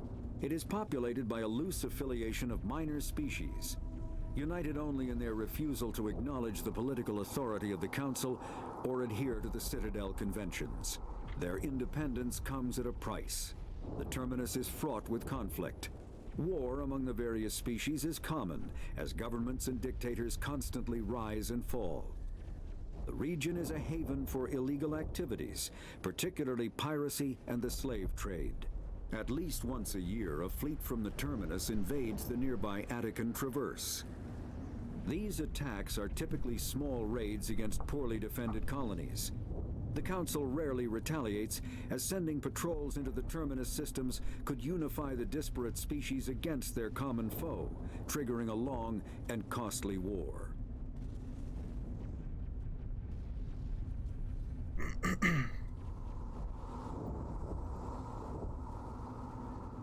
Alright. That's the Codex. Journal. Prologue, find the beacon. You were in charge of the ground team dropped onto Eden Prime, an Alliance colony under attack. Your primary goal is to find and secure the Prothean beacon. Head to dig site. Make your way to the excavation site where the beacon was unearthed. Alright. Squad. Kaiden Alenko, Sentinel. Has 2 points to spend. Currently has throw. Projects a mass effect field powerful enough to hurl objects and enemies caught in the area of effect out of the way. I have throw as well. Has decryption. Increases the amount of Omnigel recovered. Lets you use the decryption skill to open secure objects. Grants the sabotage ability, which shuts down enemy weapons within a certain radius. Yeah, multi-Twitch is an option for being able to watch both and participate in chat on both.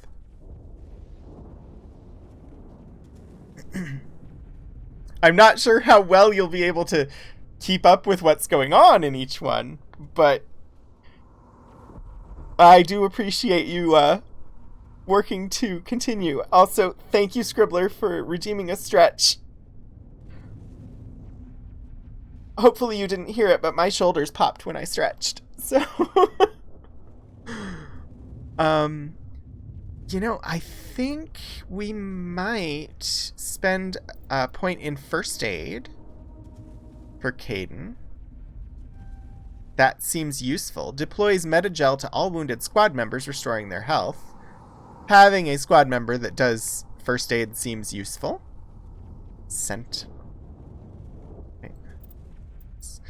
Sentinel reduces the cooldown time. Barrier bolsters your shields.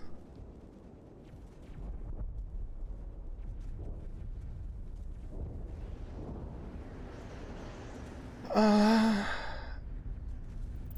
think, honestly, I'm going to do another point in first aid for Kaidan. And then Richard L. Jenkins. Oh, there's the option right there for how I would switch between the people. I had not seen it. So 2 points to spend for Richard Jenkins, soldier. Currently has combat armor and assault training assigned. I feel like pistols and assault rifles is the way to go. Overkill allows long bursts of assault rifle fire without overheating. That sounds useful.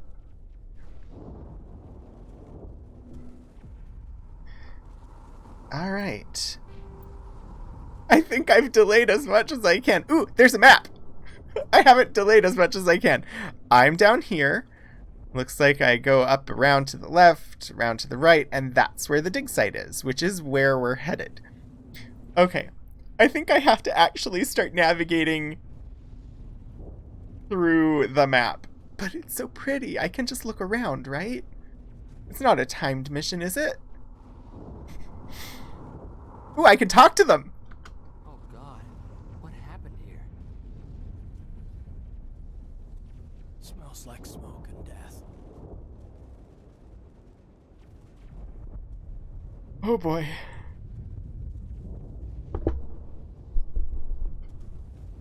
Is this gonna work out for me? We'll see, we'll see, we'll see. Oh dear. What are those things?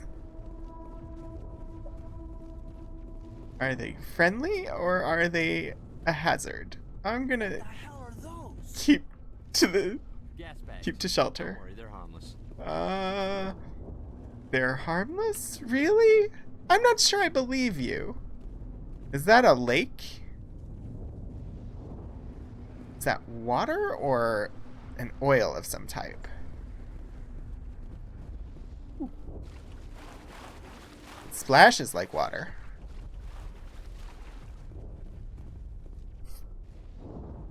I want to ping for resources as though this was Dragon Age Inquisition. Hold left shift to switch weapons for your squad. Left shift. Use left mouse button to fire. Sustained fire causes weapons to overheat. I mean, I don't see anything that needs me to have my weapon out at the moment.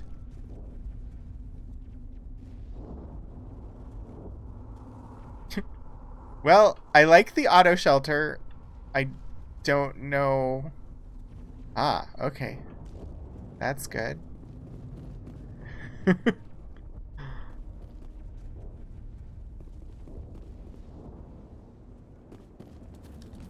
Oh, cutscene.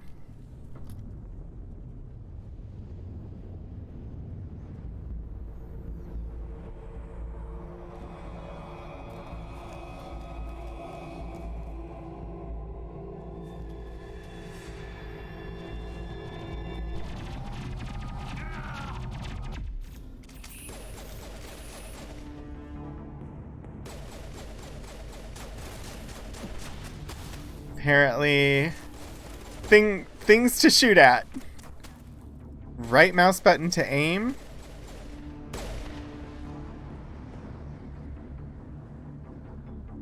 All targets down.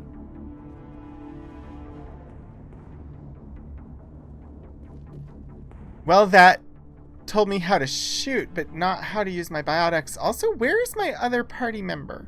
Did I miss something? I now only have 2 people? Prime will never be the same again. Check your targets. Could be friendlies. You want me to focus, Portico?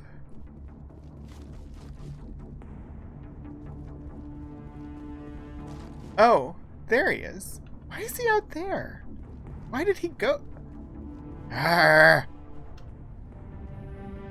You had to die, didn't you? Right through his shields. We're out of chance.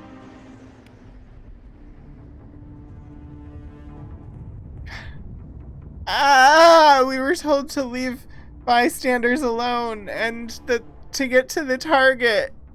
But he deserves a burial. Ah!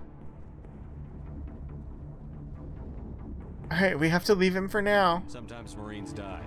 The rest of us just have to carry on. We still have to find that beacon. Aye, aye, sir.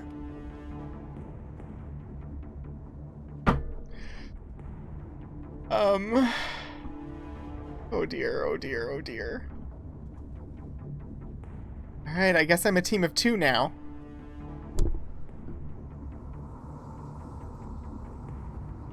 Map?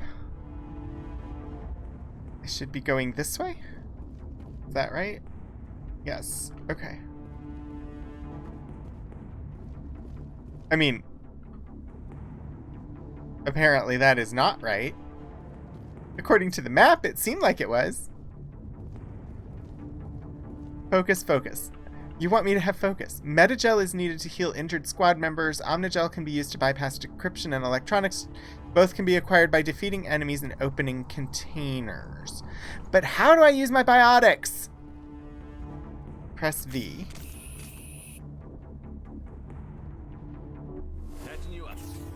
Okay, I have used Metagel. How does the biotics work, though? I have biotic abilities. How do I use them? Tell me, please, because that is my... There's a reason I picked them. Right.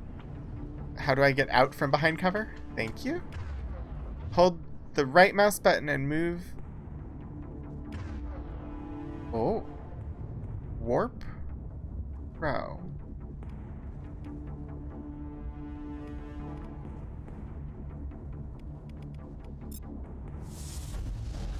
Interesting. Not what I wanted to do, but...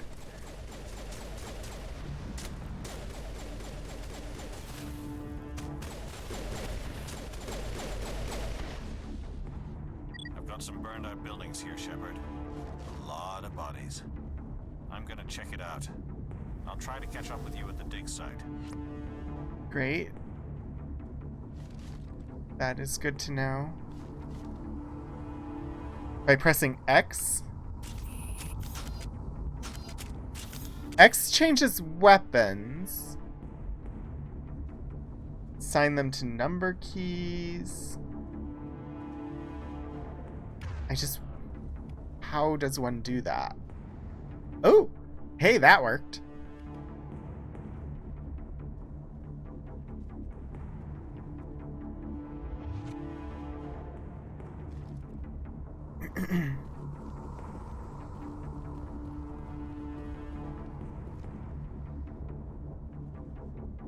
I'm trying to look at things before stepping out into the open.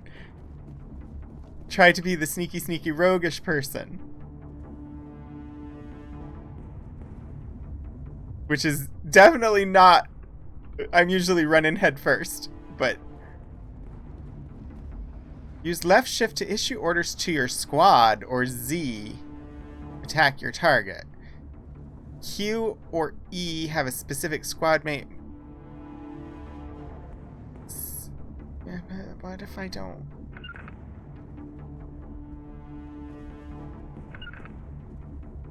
Okay. Sure. I don't want to get him killed. That's my worry about doing that, is I'm gonna get him killed.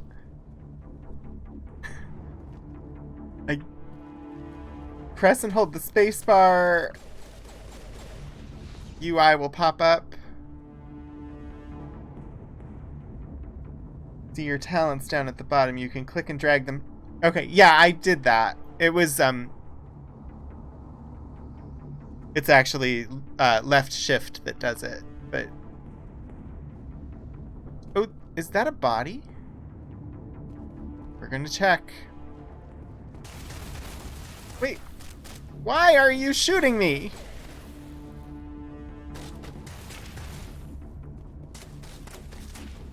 Where are you shooting from?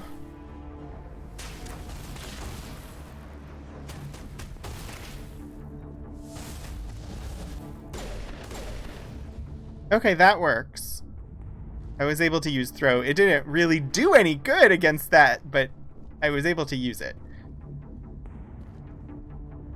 We should move, Commander. That body does not look like it's in good shape.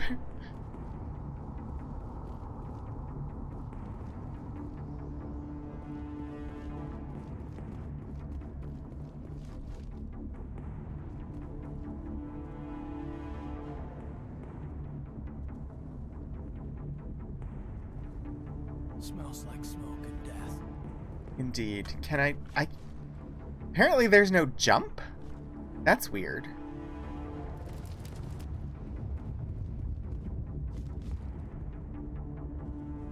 At least spacebar is what I expected jump to be, and it is not a jump button.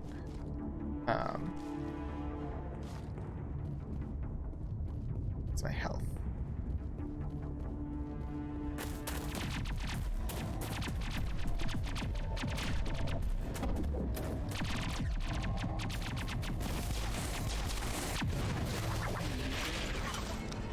These are like that technology that was in that Next Gen episode. Well, now not so much, but the little flying things with the blasters reminded me of the episode where they go to the planet that wants to sell them technology to defend their planet. Where is the shooting coming from? Oh, you guys. Is that all of them?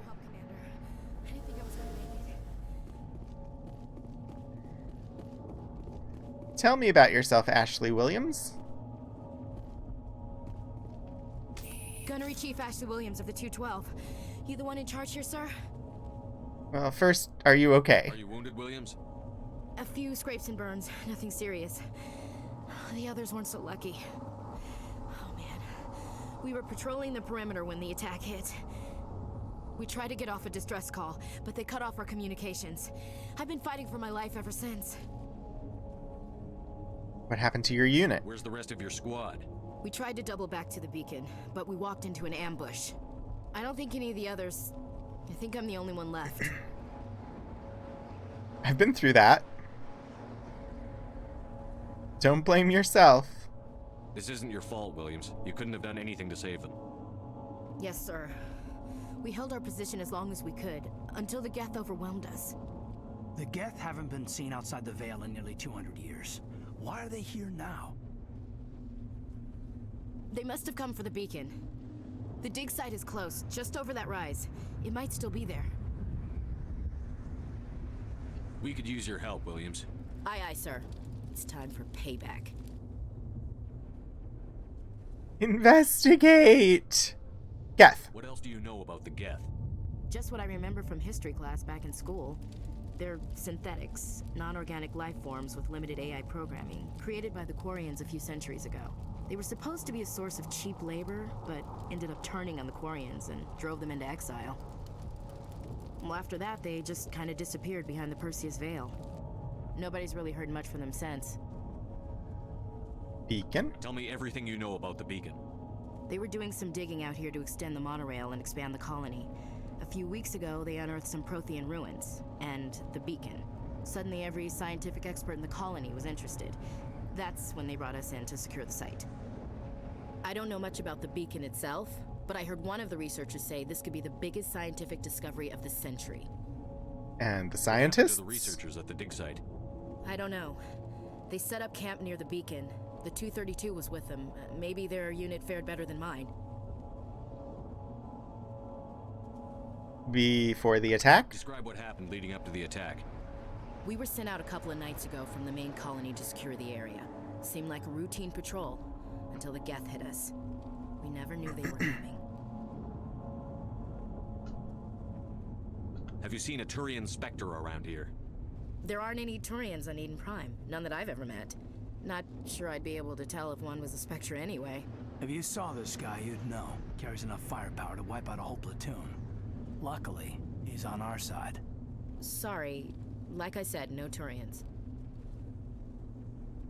Okay. Let's go. Move out.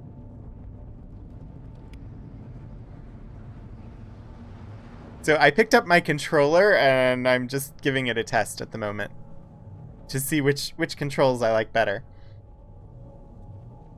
Nice. Mission computer. Quad screen to spend talent points for new squad members.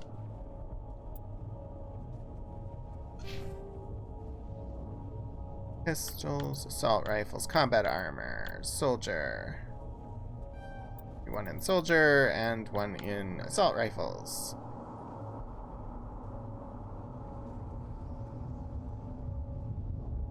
Oh, Mobius, thank you for coming by. Get some good sleep. I hope that the headache goes away soon. I'm enjoying every second of this so far, so I'm very excited to play this for the first time.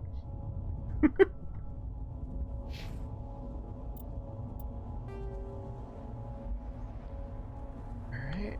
Non-council races. The Geth are a humanoid race of networked AIs. They were created by the Quarians 300 years ago as tools of labor and war. When the Geth showed signs of self-evolution, the Quarians attempted to exterminate them. The Geth won the resulting war. This example has led to legal, systematic repression of artificial intelligences in galactic society. The Geth possess a unique distributed intelligence. An individual has rudimentary animal instincts, but as their numbers and proximity increase, the apparent intelligence of each individual improves.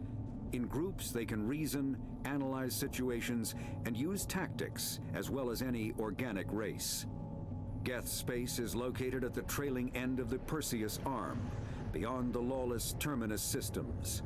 The Perseus Veil, an obscuring dark nebula of opaque gas and dust, lies between their space and the Terminus systems.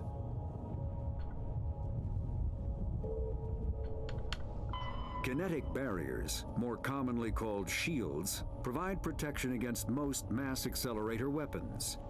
Whether on a starship or a soldier's suit of armor, the basic principle remains the same. Kinetic barriers are repulsive mass effect fields, projected from tiny emitters. These shields safely deflect small objects traveling at rapid velocities. This affords protection from bullets and other dangerous projectiles, but still allows the user to sit down without knocking away their chair. The shielding afforded by kinetic barriers does not protect against extremes of temperature, toxins, or radiation. Okay. Journal. Continue to dig site. Jenkins is dead, but you have to press on to the dig site.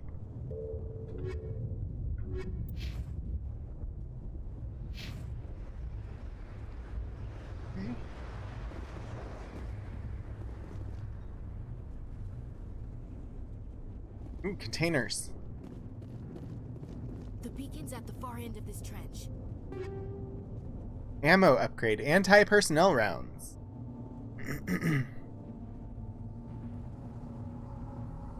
You think Ashley is one of your least favorite characters? I've just met her, so at the moment I have no opinion. Light armor, human, Scorpion 1. To change your team's equipment, go to the menu and access mission computer, then select the equipment screen.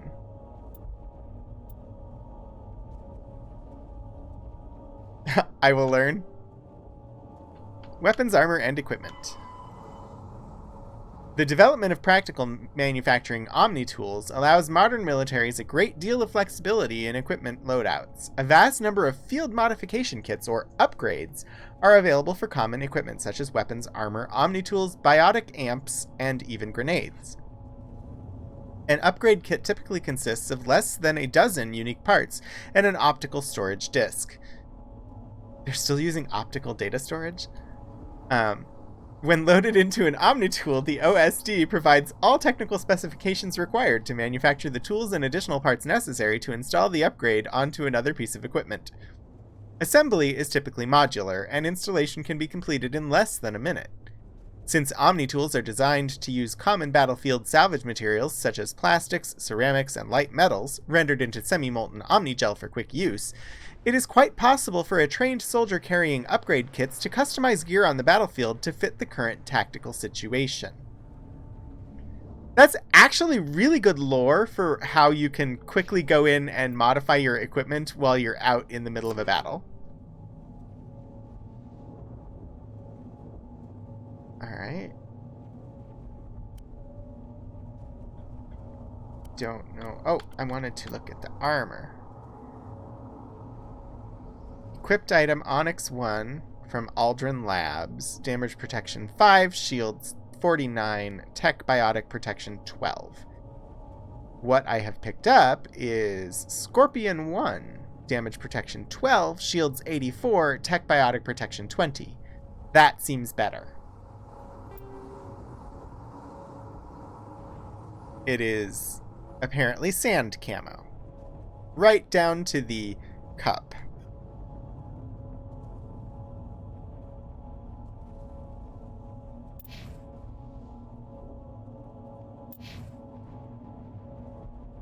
What you're wearing is better than what I just took off, so...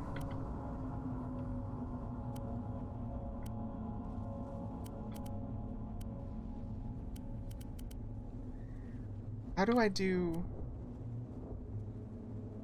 I picked up anti-personnel ammunition, but I don't see where to equip that.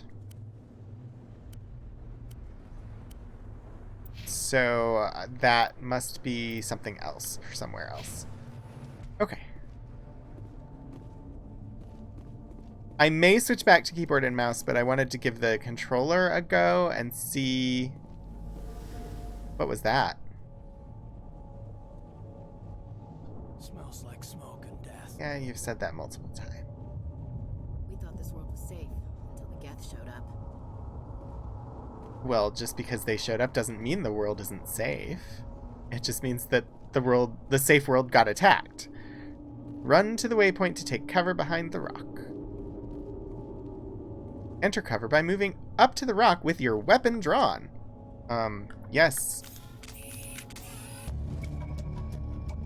Move to the edge of cover.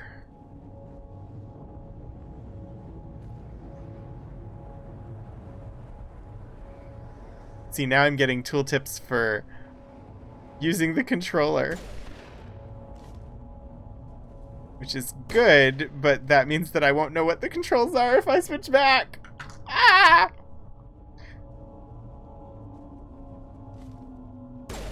Okay, I have figured out those controls for both keyboard and mouse and controller. Great.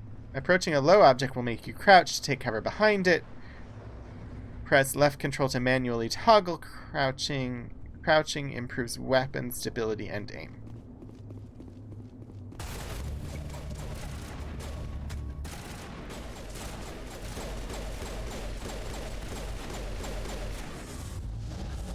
I missed with my biotic power, but that's okay.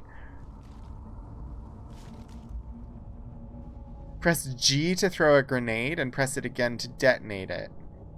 Do I have grenades? Do I need to be using them right now?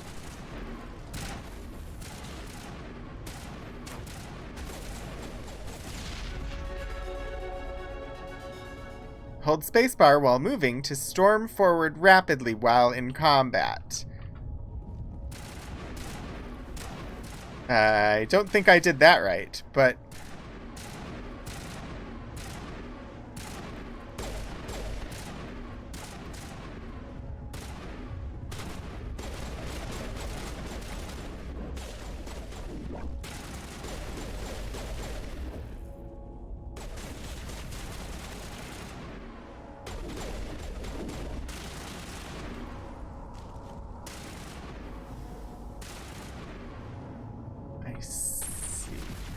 Where are you?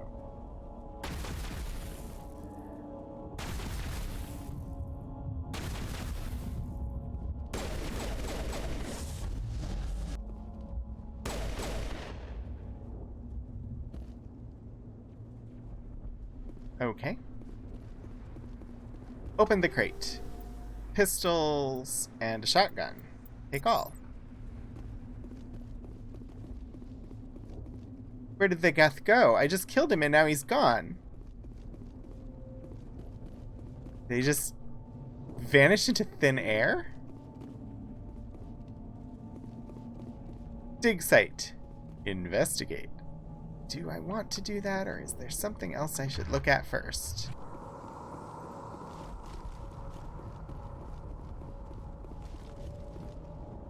This is the dig site. The beacon was right here. It must have been moved. By who? Our side or the Geth? Hard to say. Maybe we'll know more after we check out the research camp. Are there survivors? You think anyone got out of here alive? If they were lucky. Maybe hiding up in the camp. It's just on the top of this ridge, up the ramps. Change of plans, Shepard. There's a small spaceport up ahead. I want to check it out. I'll wait for you there. Okay.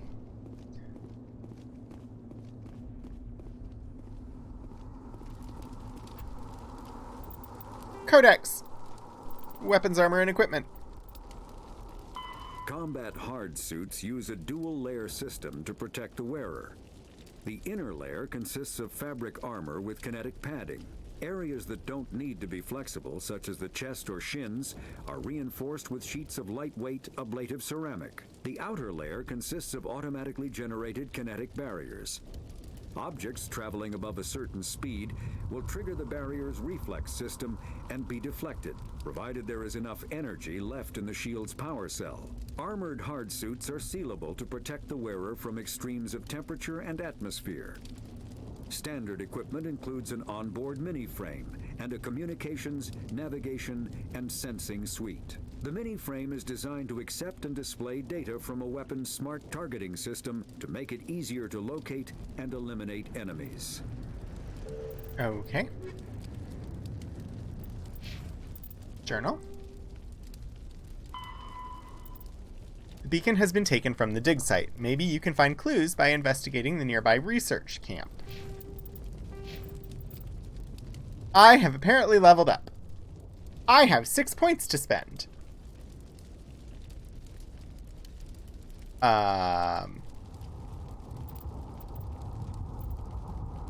I mean, charm? I know we're battling right now, but go to pistols. I can head up to marksman. Ways before I get advanced throw.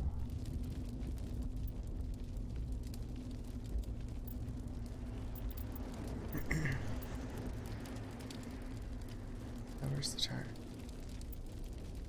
Gonna bump up throw. Charm. Vanguard. Honestly, I'm gonna go all the way up in charm. Why not? Give myself marksman. Increases pistol damage and accuracy. Purges weapon heat. That seems like a decent level up.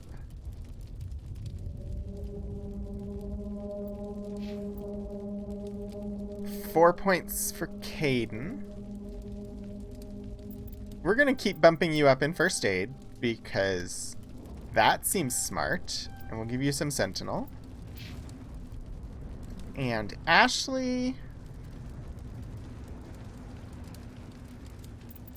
you are my soldier.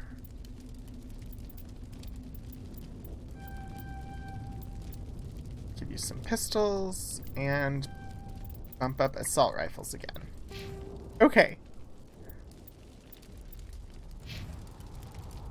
I should progress and proceed, or should I look? Ooh, I have picked up new equipment, so let me look at what's available. Currently using a Storm 1, and I picked up a Hurricane 1. The Hurricane 1, less heatsink capacity, so slower rate of fire ultimately. More damage per second. Accuracy rating is slightly down.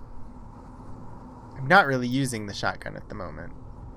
Pistols, I have a Kessler 1. Picked up an Edge 1, which does more damage per second with lower accuracy. I also have a Striker 1, which seems altogether worse. I might go with this one.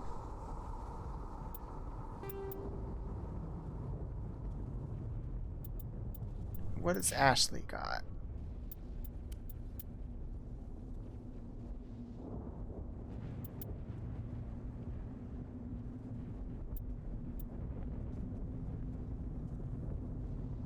Yeah, no. And you're not gonna have...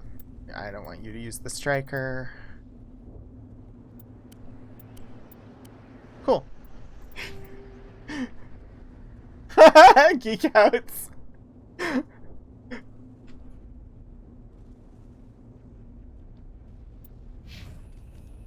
Okay. Let's go up the hill. Oh, it's gonna be so hard to stop playing this game once it's time to end the stream. It's a good place for an ambush. Keep your guard up. Oh my gosh. Everybody's up on spikes. And it seemed like they were infected by the Borg. Oh god, they're still alive. What did the Geth do to them? They were infected by the Borg. The Geth are the Borg?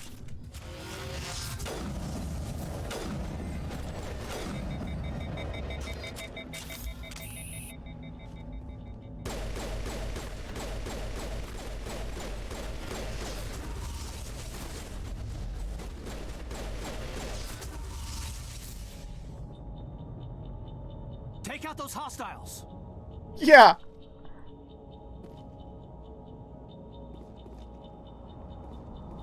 I need to snap a pencil now, please.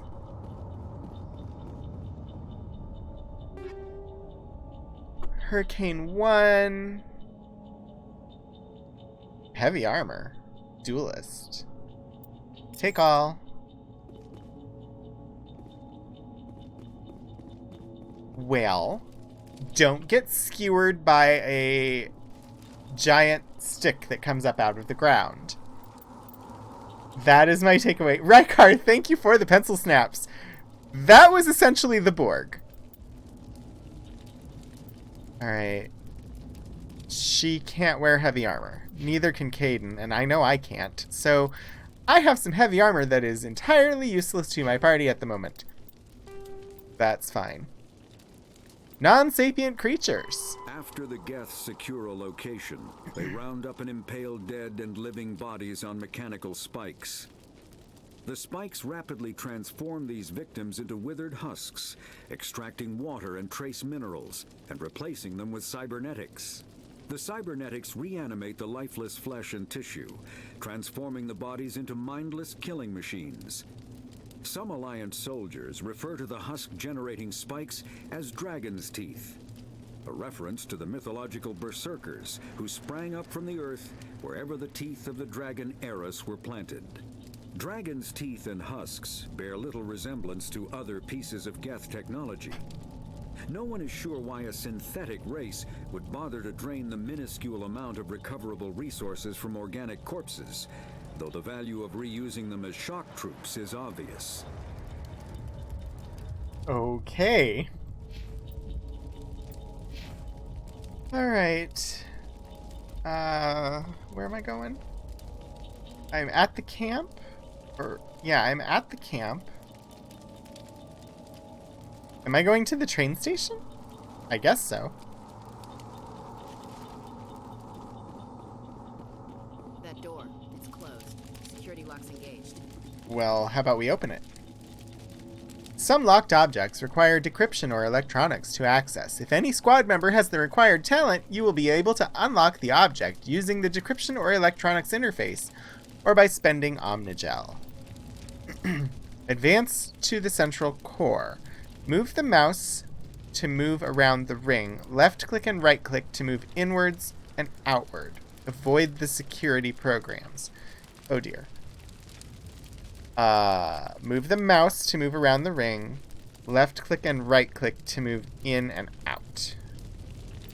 Begin manual override. Oh dear.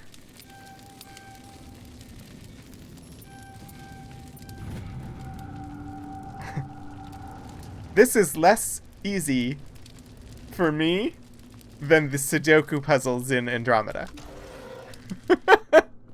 Humans, thank the Maker. Hurry, close the door before they come back. Who are you? What are you doing here? I'm Dr. Warren. I was in charge of this excavation. We hid in the shed during the attack. They must have come for the beacon. Luckily, it wasn't here. It was moved to the spaceport earlier this morning. Manuel and I stayed behind to pack up the camp. When the attack came, the Marines held them off long enough for us to hide. They gave their lives to save us. No one is saved. The age of humanity is ended. Soon, only ruin and corpses will remain. Tell me about the attack. What else can you tell me about the attack? It all happened so fast. 1 second we were gathering up our equipment. The next we were hiding in the shed while the Geth swarmed over the camp. Agents of the Destroyers, bringers of darkness, heralds of our extinction. We could hear the battle outside. Gunfire, screams. I thought it would never end. Then everything went quiet. We just sat there, too afraid to move, until you came along. Nihilus? Did you notice a Turian in the area? I saw him, the Prophet, leader of the enemy. He was here before the attack. Oh. That's impossible. Nihilus was with us in the Normandy before the attack. He couldn't have been here. I'm sorry, Manuel's still a bit unsettled. We haven't seen your Turian. We've been hiding in here since the attack. I mean, he may be unsettled, but it sounds like he saw a Turian before the attack. Can you tell me anything about the beacon? It's some type of data module from a galaxy-wide communications network. Remarkably well preserved. It could be the greatest scientific discovery of our lifetime. Miraculous new technologies, groundbreaking medical advances. Who knows what secrets are locked inside? We have unearthed the heart of evil, awakened the beast, unleashed the darkness. Manuel, please. This isn't the time. What's wrong with your assistant? Manuel has a brilliant mind, but he's always been a bit unstable. Genius and madness are two sides of the same coin. Is it madness to see the future? To see the destruction rushing towards us? To understand there is no escape? No hope? No. I am not mad. I'm the only sane one left. I gave him an extra dose of his meds after the attack. Ooh. I can shut him up? Yeah, that doesn't seem like an option that I would pick. I think we've done all the investigates. Williams, take us to the spaceport. You can't stop it. Nobody can stop it. Night is falling. The darkness of eternity. Hush, Manuel. Go lie down. You'll feel better once the medication kicks in. Okay. Tell me more, Manuel. Really? What have you seen? Where do you get your visions? Honestly, I'm talking to him. The age of humanity is over. Our extinction is inevitable. I have questions. Well, I need to ask you something. It's probably best if you just leave him alone. Goodbye. I don't have time for this. Time? Our time is over. Yeah, you said that. And now I just leave you there? I mean, I assume so. What's in here? Ooh, a crate. Pistol, light armor, take them all. I got some Omnigel and some money credit thingies. Journal. Dr. Warren informed you the beacon was taken to Eden Prime's spaceport. You need to get there before the Geth claim it as their own.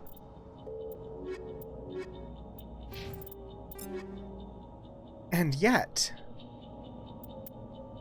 new armor called a Liberator, which is much worse than what I am currently wearing, so I will not be switching to it.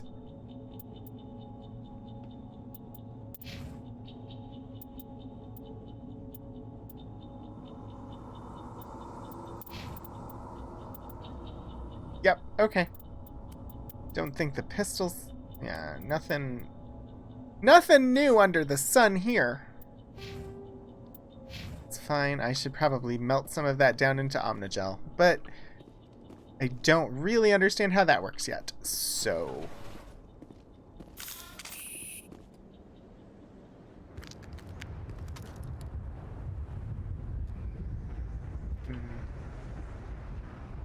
Is that Nihilus? Or someone else?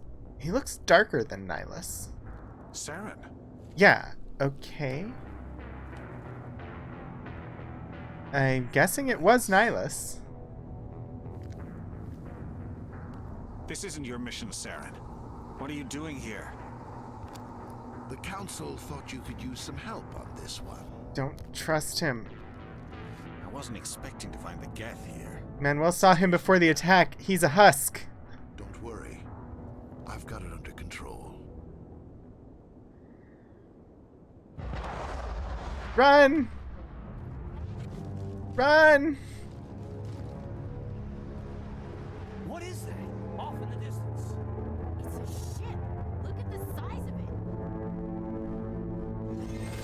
Holy heckin' wow!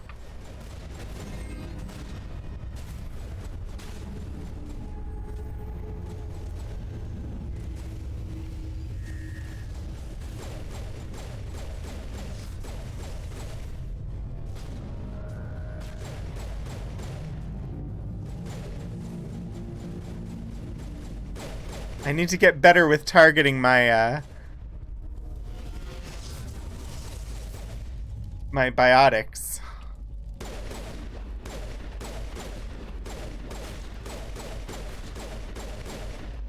I mean, at least that husk was just running in circles.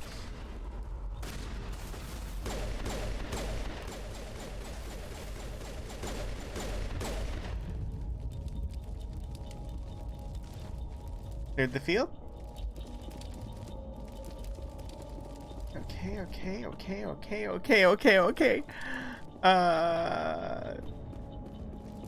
P8, door control. Begin manual override.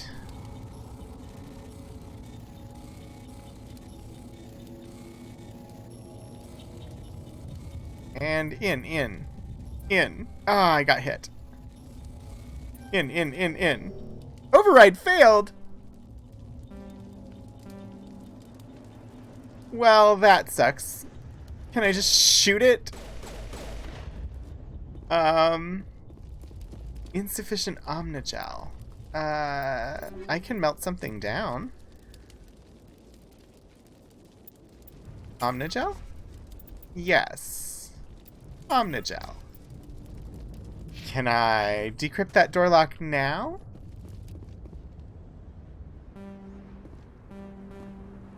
Still says insufficient Omnigel.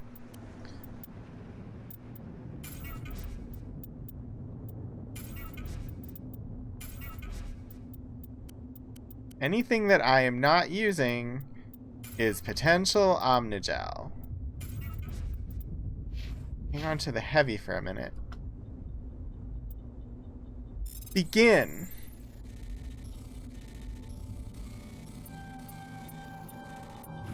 Everybody There. stay calm out there. We're coming out. We're not armed. Is it safe? Are they gone? They're gone. We took care of them. Those things were crawling all around the shed. They would have found us for sure. We owe you our lives. I still can't believe it. When we saw that ship, I thought it was all over. It showed up right before the attack. I knew it was trouble the second I saw it, so we made a break for the sheds. Details on the attack, please. Tell me everything you remember about the attack. The three of us were working the crops when that ship showed up. We just saw it and ran. I don't know what happened to the rest of the crew. They were by the garage, over near the spaceport, right where that ship came down. No way they survived. You don't know that. We survived. If they made it to the garage, they could have had a fighting chance. Do you know anything about the Prothean beacon they dug up? We're just farmers. We heard they found something out there, but it never really mattered to us. Not until now. What else can you tell me about the ship you saw? I was too busy running to get a clear look at it. I think it landed over near the spaceport. Tell them about the noise, Cole. That awful noise. It was emitting some kind of signal as it descended. It sounded like the shriek of the damned. Only it was coming from inside your own head. Was it a jamming signal? It was probably trying to block communications. Whatever it was, felt like it was tearing right through my skull. Almost made it impossible to think. I have to go. Hey, Cole, we're just a bunch of farmers. These guys are soldiers. Maybe we should give them the stuff. Jeez, Blake, you gotta learn when to shut up. You should come clean. You have something to tell me, Cole? Some guys at the spaceport were running a small smuggling ring, nothing major. In exchange for a cut of the profits, we let them store packages in our sheds. Like what? What kind of packages? I found a pistol. Figured it would come in handy if those things came back. But you'll probably get more use out of it than we will. Is that all? We're risking our lives to save this colony. You sure there's nothing else in here that could help us out? Yeah, there's one more thing. I was gonna sell it after this was over, but you probably deserve it more than I do. But I can't. Who's your contact at the spaceport, Cole? What's his name? He's not a bad guy. I don't want to get him in trouble. Besides, I'm not a snitch. He may know He something. might have something to do with this whole attack, Cole. We need his name. It's important. Yeah, okay, you're right. His name's Powell. Works the docks at the spaceport if he's still alive. I have to go. Good luck. Stinger 2 and Combat Sensor 1. Take all. Can I go? I can't go inside the door? Oh, I can. Electronics. Skill too low. Aw, I can't get in that. Clearly there's something special and wonderful in there, and I can't get it. Okay. But I have new equipment. What did I get? Stinger 2. 132 damage per second, 4 heatsink, 71 accuracy rating. Yes, please.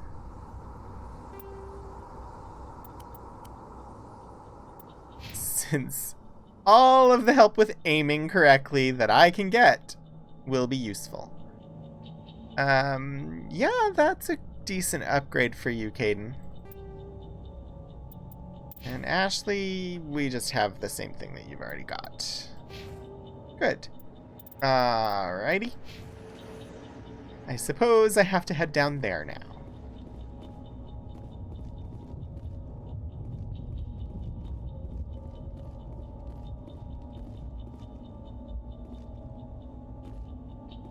Are those gonna go boom if I get near them? Containment cell. Nihilus. Those look like things that will go boom. I don't like that. It's Nihilus. Open the medical kit. Got some Metagel. Something's Nihilus. moving over behind those crates. Wait! Don't shoot! I'm one of you! I'm human! Who are What are you? you doing sneaking around back there? I'm sorry, I was hiding from those creatures. My name's Powell. I saw what happened to that Turian. The other one shot him. Tell me what I happened. need to know how Nihilus died. The other one got here first. He was waiting when your friend showed up. He called him Saren. I think they knew each other. Your friend seemed to relax. He let his guard down. And Saren killed him. Shot him right in the back. I'm just lucky he didn't see me behind the crates. They didn't do it with gas? I mean, his name is Saren. I was expecting him to kill him with gas.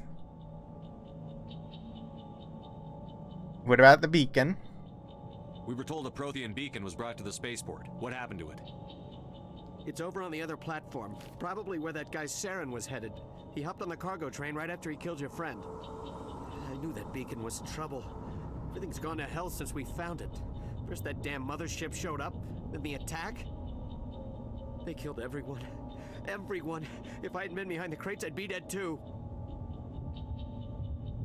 Investigate? Tell me about the Geth attack. It was quick. 1 minute that ship was descending, the next, those Geth were swarming over the platform. Thousands of them. They must have been inside that mothership. They shot anything that moved. It was a massacre. And the beacon? Is there anything else you can tell me about the beacon? They brought it here this morning. We loaded it up onto the train and shipped it to the other platform. Hard to believe that was only a few hours ago. Feels like a whole other life. And Tell the me ship. about this mothership you saw. I've never seen anything like it before. It was huge. Landed over near that platform. The whole place got dark as it came down.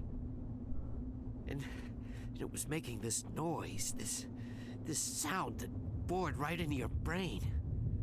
That's what woke me up. The attack came a few minutes later. Alright. The Geth didn't find you? Woke you up?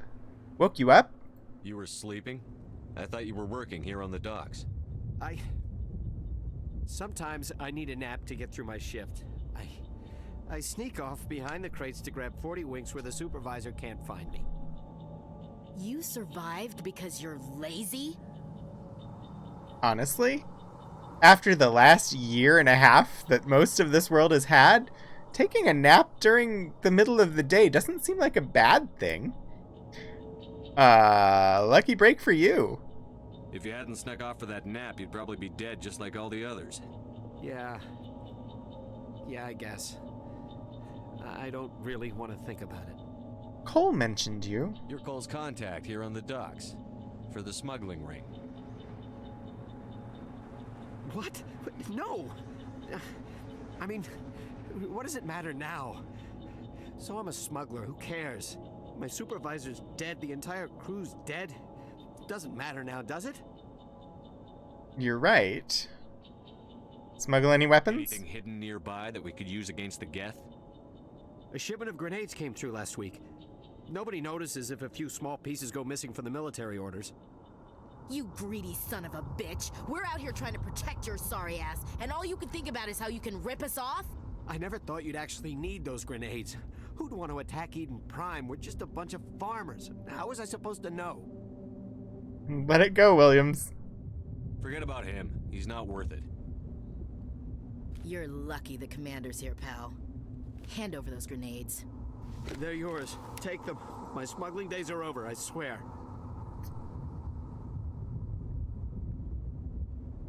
A lot of Marines died here, Powell. Those grenades could have come in handy. If I were you, I'd think of some way to make it up to them. Yeah, okay. There is something else I was saving.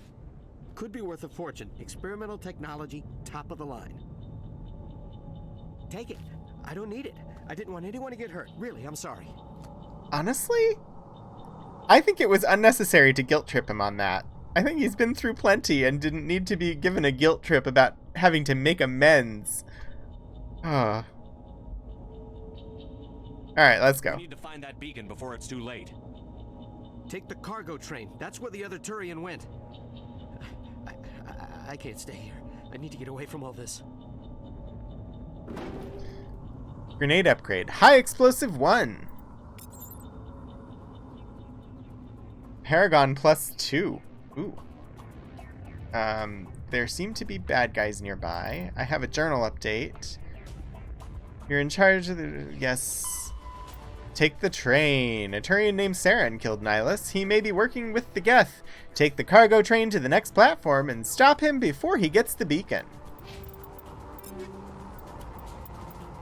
Pistol. Right. Okay.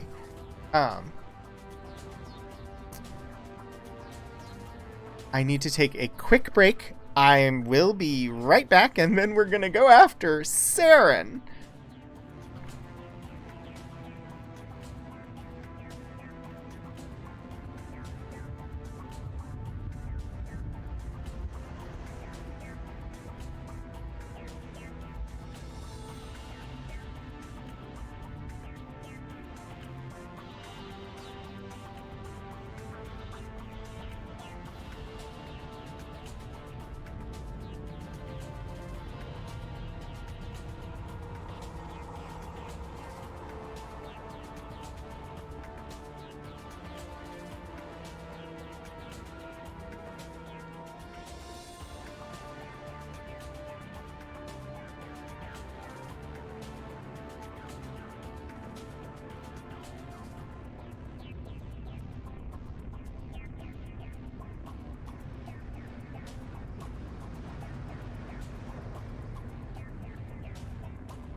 Okay.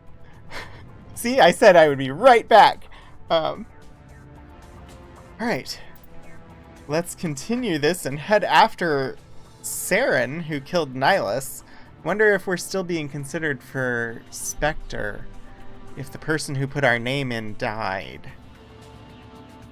We'll find out later. Okay.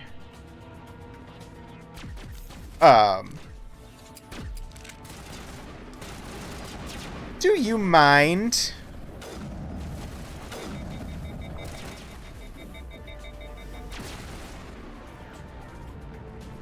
I overheated my gun. Partly because that's not the gun I thought I was pulling out. But it was effective. Oh, save? You think that's a thing that I should maybe do?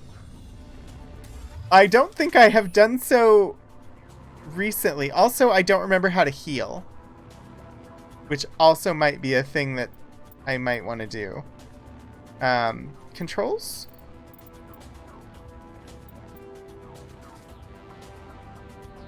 Once in a while.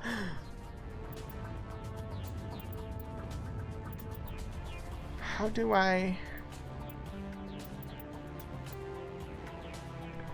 Move backward, move right, toggle equipment, squad, journal. Shoot, aim. Use first aid is V. I'm going to do that and then I will save. Okay. So, here's a thing that I don't really understand. I can see the... Oh. It's because I was being silly. I was like, I can see my squad mate's health, but I don't know where mine is. I just realized mine is the arc above theirs. Oh boy. Oh, save is not an option. So, I guess I won't be saving right now, because save is not possible. I was right. They are shooty things that explode. I guess maybe this is like in Andromeda when you entered certain areas, you couldn't save.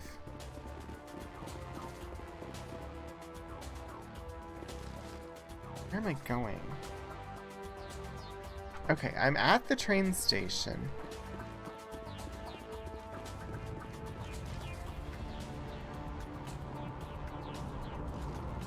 Be sneaky. Wait, what were you shooting at?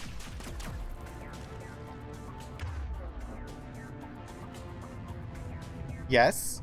And? Ooh, marksman. I should put that up here.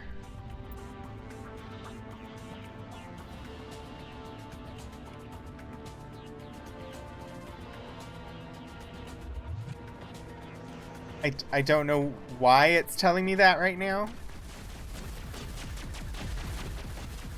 Where are you? Aha. 3. Hello?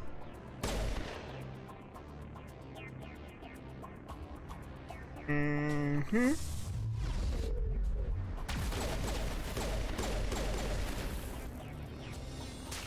Did I get him? I think I might have got him. Who else? I know there was somebody else out there shooting at me. Where are they? Should be maybe in that direction. Okay. I heard a boom. I need better cover. This cover is great. I just can't see past it. I see you, sort of.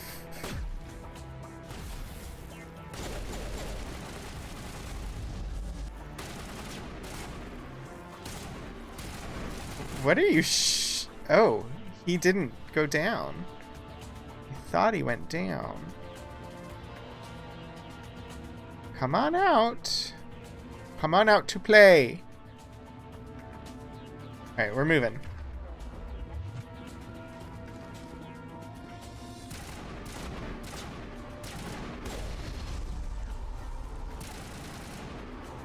I don't like explodey things because they usually explode on me.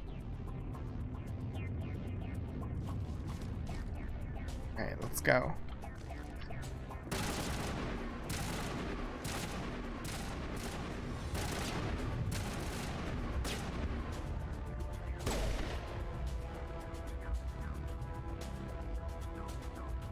I seriously don't know what they were shooting at. I never saw a bad guy.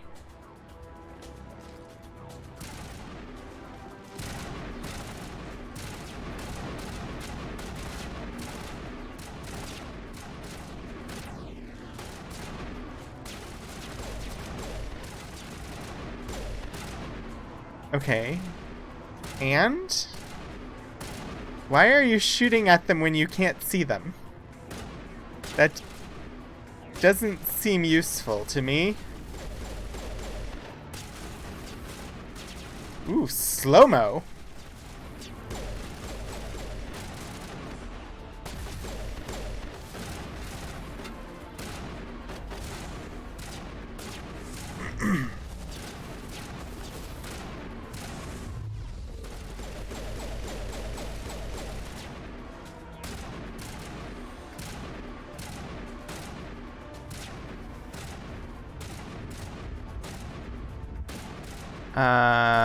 Is that what you're shooting at? That little...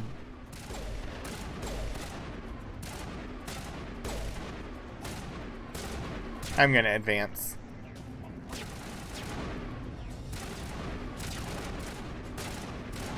I think I know who they're shooting at. But also, like, why are you shooting at them when you can't really see them? Oh, that's a medical kit. I shouldn't shoot the medical kit, maybe.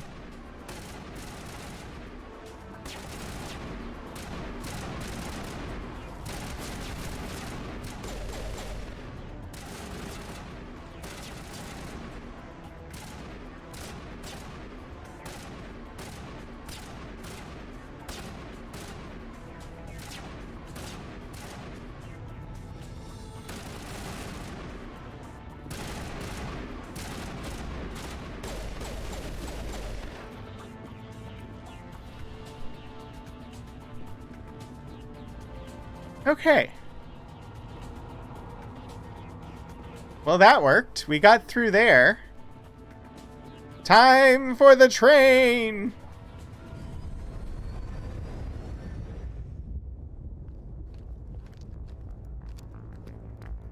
Set the charges. Destroy the entire colony. Leave no evidence that we were here. You don't think a destroyed colony would count as evidence?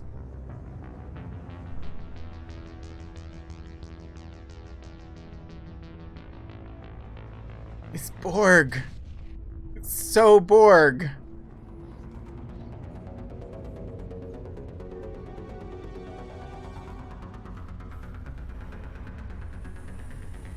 Roger, roger.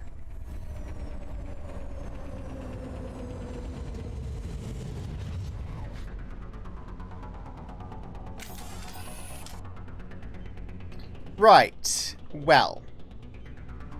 Which direction? Demolition charges. The Geth must have planted them. Hurry! We need to find them all and shut them down. Grand.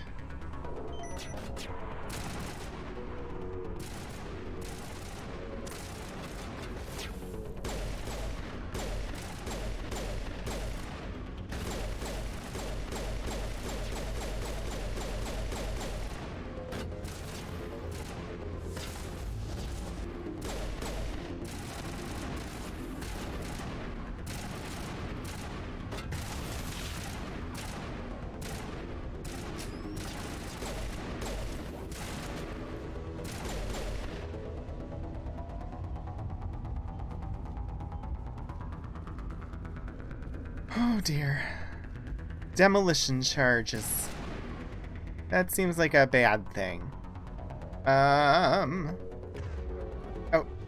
I keep wanting to push shift to run because I've been playing Valheim too much.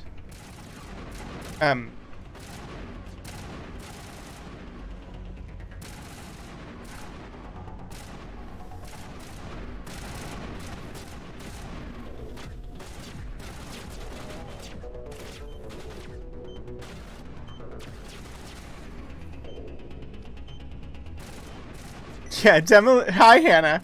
Demolition charges always bad unless you're the one who placed them. That is for certain.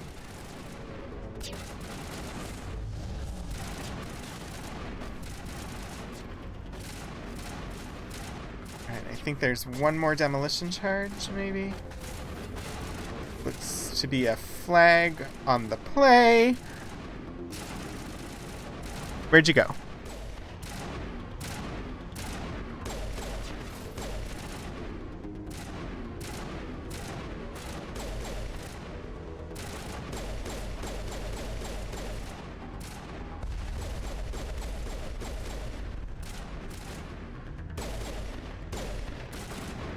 Nice of him to keep going in the same direction and not pause at all.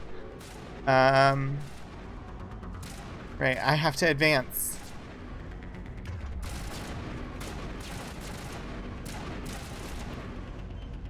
Where are you at? 2 charges remaining. Oh, here's one.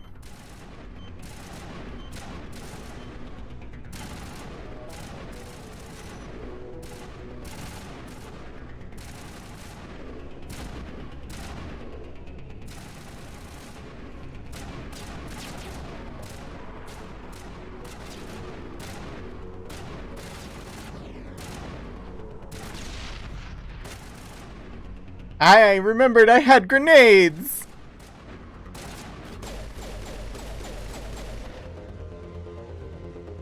Right. I hear it beeping. Where is it?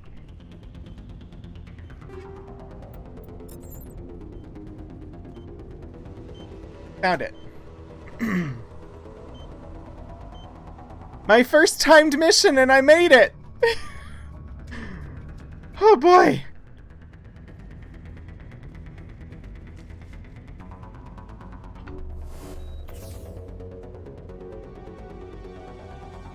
Ooh, and I can save now.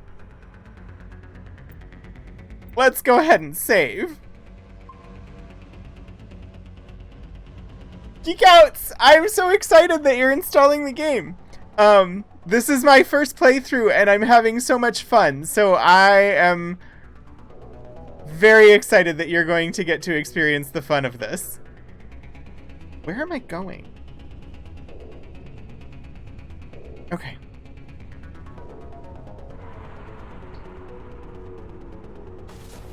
Ah! Evil Borg. They're not Swedish.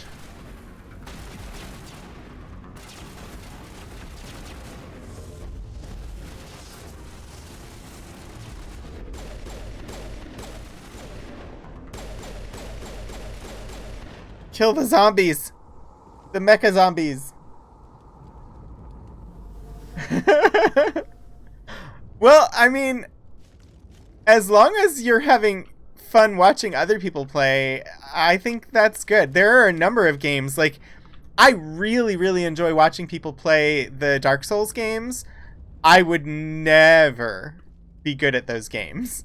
They are just not my style of gameplay. But I really enjoy watching other people play them. Shoot. No, don't do that.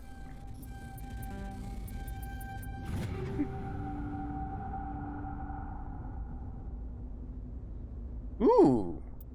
More new equipment. What else we got? What else we got?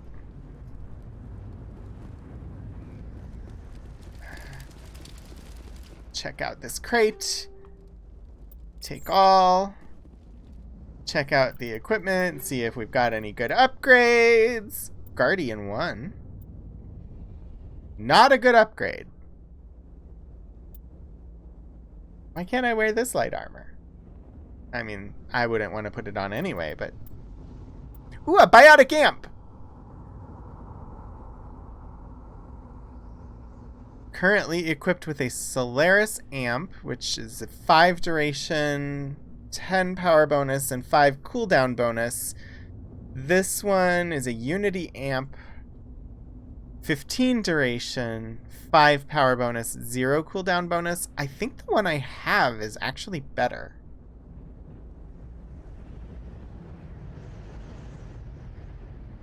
Yeah, I got Overwatch mostly to play with Eric. It's when the story stuff was out for the Archives event, like the story stuff was pretty good. Otherwise it's just not, I don't really enjoy PvP that much. So I think what I have is fine. What about you? Also, so far I have not paid any attention to ammunition, and I don't know if I have to in this game. Accuracy goes down to 15. You're more of a pistol fighter anyway, Caden.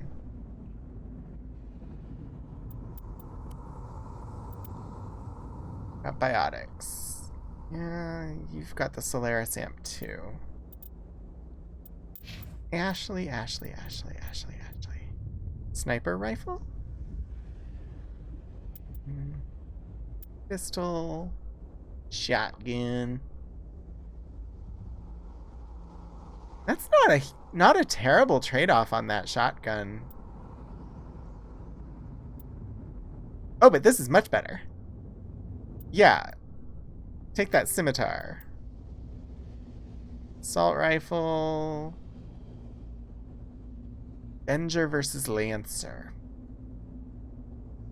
It's a 30-point increase in damage per second with a pretty decent drop in accuracy, but I think we'll go for it. Yeah, the Archives missions were a lot of fun, and I enjoy like the gameplay of it. I just don't like PvP because I die all the time. I'm not good enough to do PvP.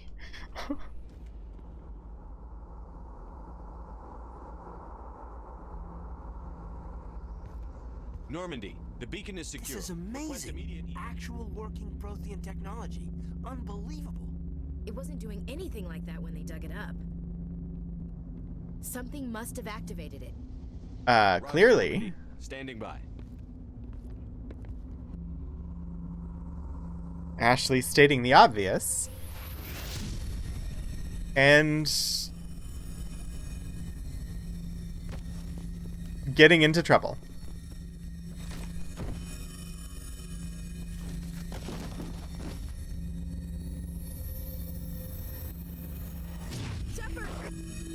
No, don't touch it. Too dangerous.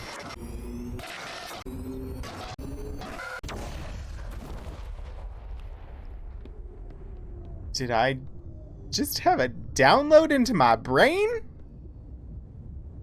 And was she about to be the main character?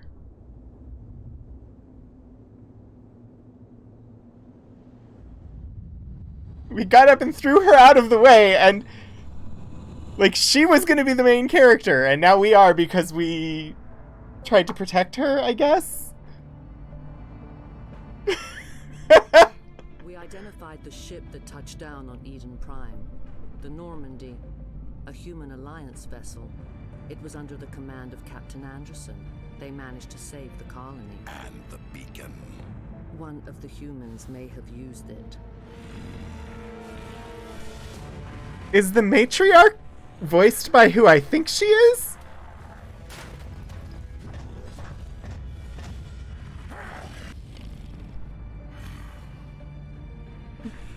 Marina Sirtis? Must be eliminated.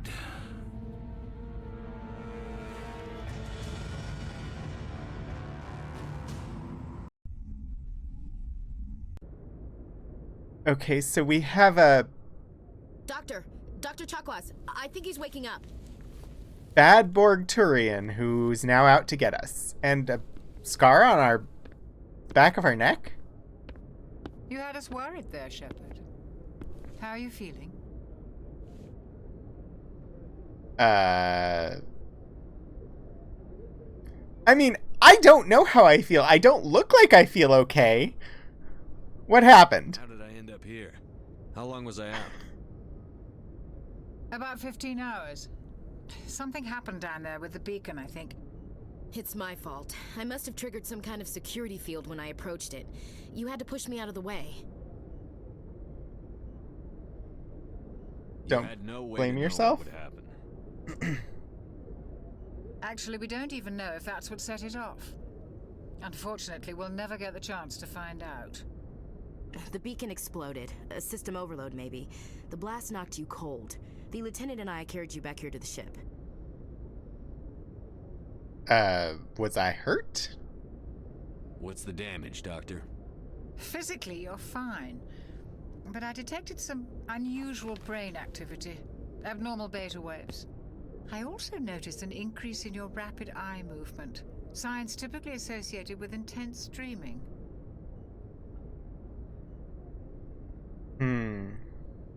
More like a nightmare?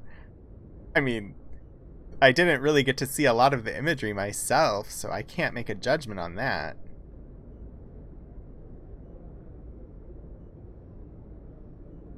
Sure. I saw...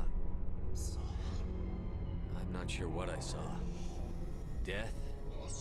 Destruction? Nothing's really clear. I better add this to my report. It may... Oh, Captain Anderson. How's our XO holding up, Doctor? Well, all the readings look normal. I'd say the commander's going to be fine. Glad to hear it. Shepard, I need to speak with you. In private. Aye, Captain. I'll be in the mess if you need me. Sounds like that beacon hit you pretty hard, Commander. Are you sure you're okay?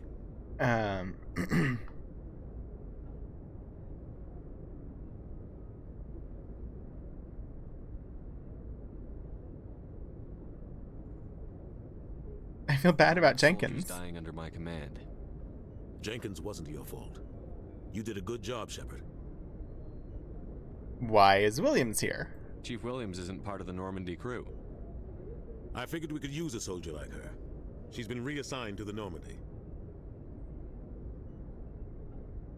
Alrighty. Williams is a good soldier. She deserves it. Lieutenant Alenko agrees with you. That's why I added her to our crew. Intel dropped the ball, sir. We had no idea what we were walking into down there. That's why things went to hell. The Geth haven't been outside the Veil in 2 centuries, Commander. Nobody could have predicted this. You wanted to talk? You said you needed to see me in private, Captain? I won't lie to you, Shepard. Things look bad. Nihilus is dead. The beacon was destroyed and Geth are invading. The Council's going to want answers. So tell them, what happened? I didn't do anything wrong, Captain. Hopefully the Council can see that. I'll stand behind you and your report, Shepard. You're a damned hero in my books. That's not why I'm here. It's Saren, that other Turian. Saren's a Spectre, one of the best, a living legend. But if he's working with the Geth, it means he's gone rogue. He's not working with the Geth. A rogue Spectre. He's been taken over by Geth. Saren's dangerous, and he hates humans. Hates humans? Why? He thinks we're growing too fast, taking over the galaxy. A lot of aliens think that way. Most of them don't do anything about it. But Saren has allied himself with the Geth. I don't know how, I don't know why. I only know it had something to do with that beacon. You were there just before that beacon self-destructed. Did you see anything? Any clue that might tell us what Saren was after? Okay, but seriously, are we growing too fast and taking over the galaxy? Are his concerns justified? Because knowing human history, we might be growing too fast and taking over the galaxy. Clue that might tell us. I'm not sure. Just before I lost consciousness, I had some kind of vision. A vision? A vision of what?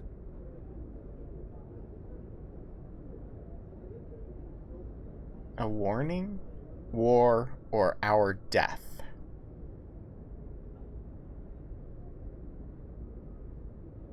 I mean, honestly, we didn't really see the vision. We got a couple of flashes of stuff that looked like flames and other stuff like that, but we didn't see like a full-on vision. So how am I supposed to answer this? We'll go with a warning. I saw synthetics. Geth, maybe. Slaughtering people. Butchering them. We need to report this to the Council, Shepard. And what will we say? What are we gonna tell him? I had a bad dream? We don't know what information was stored in that beacon. Lost Prothean technology? Blueprints for some ancient weapon of mass destruction? Whatever it was. Saren took it. But I know Saren. I know his reputation is politics. He believes humans are a blight on the galaxy. This attack was an act of war. He has the secrets from the beacon.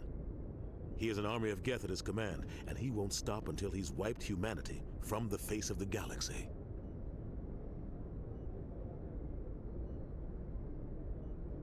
I'll stop him. I'll find some way to take him down. It's not that easy. He's a Spectre. He can go anywhere, do almost anything. That's why we need the Council on our side. Understood. We prove Saren's gone rogue, and the Council will revoke his Spectre status. I'll contact the Ambassador and see if he can get us an audience with the Council. He'll want to see us as soon as we reach the Citadel. We should be getting close. Head up to the bridge and tell Joker to bring us into dock.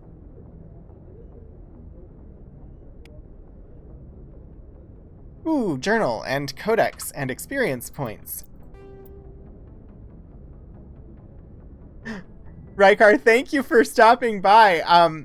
Yeah, I will be streaming this again on Sunday. So if you want to come back for more of this, that's when that will be happening. But I'll also be here tomorrow for Ultima, though. And we've got about a half hour left before I need to sign off. Which might be enough time for us to talk to everybody and then tell Joker that we need to fly somewhere. We'll see. Citadel Station. Statistics.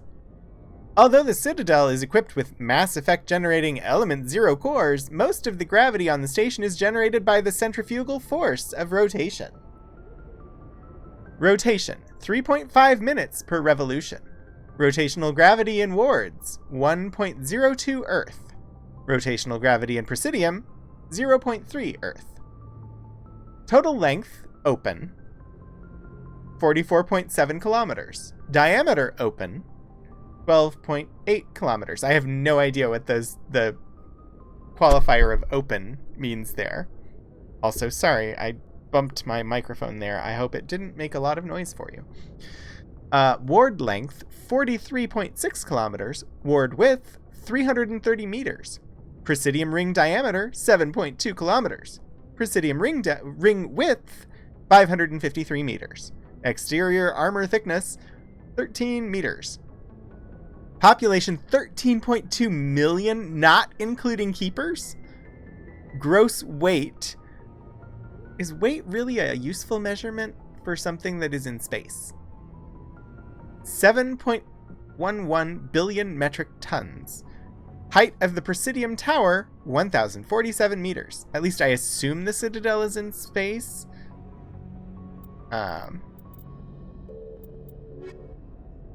Citadel and galactic government. The Citadel is an ancient deep space station, presumably constructed by the Protheans. Since the Prothean extinction, numerous species have come to call the Citadel home. It serves as the political, cultural, and financial capital of the galactic community. To represent their interests, most species maintain embassies on the Presidium, the Citadel's inner ring. The Citadel Tower in the center of the Presidium holds the Citadel Council chambers. Council affairs often have far-reaching effects on the rest of the galactic community. 5 arms, known as the wards, extend from the Presidium. Their inner surfaces have been built into cities, populated by millions of inhabitants from across the galaxy. The Citadel is virtually indestructible. If attacked, the station can close its arms to form a solid, impregnable shell. For as long as the station has existed, an enigmatic race called the Keepers has maintained it. Well, that answers the notation of open. Journal. The beacon on Eden Prime was destroyed. Before it self-destructed, it burned horrific images of death and galactic destruction into your mind. Whether these are images of the past or warnings of the future, you can't really say. Go to the cockpit and tell Joker to bring the Normandy in to dock at the Citadel.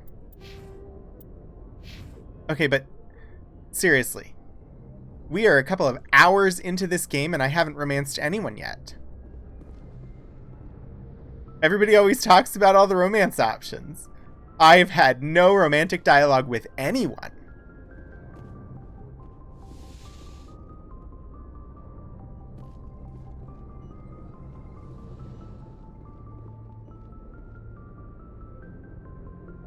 Kaidan and Ashley. Dr. Chakwas. Where am I? I have no idea where I am. That's Kaidan. Oh, that's me. And I just came out of here, so... Okay. I don't know my way around this ship! Let's talk to the doctor? Yes, Commander? Is there something you need? Personal questions! How did you end up serving on an Alliance ship? I enlisted right out of med school. Earth always seemed boring to me. Too safe, too secure. I figured the colonies were teeming with exotic adventure. I wanted to travel the stars, tending the wounds of tough soldiers with piercing eyes and sensitive souls. Turns out military life isn't quite as romantic as I'd imagined.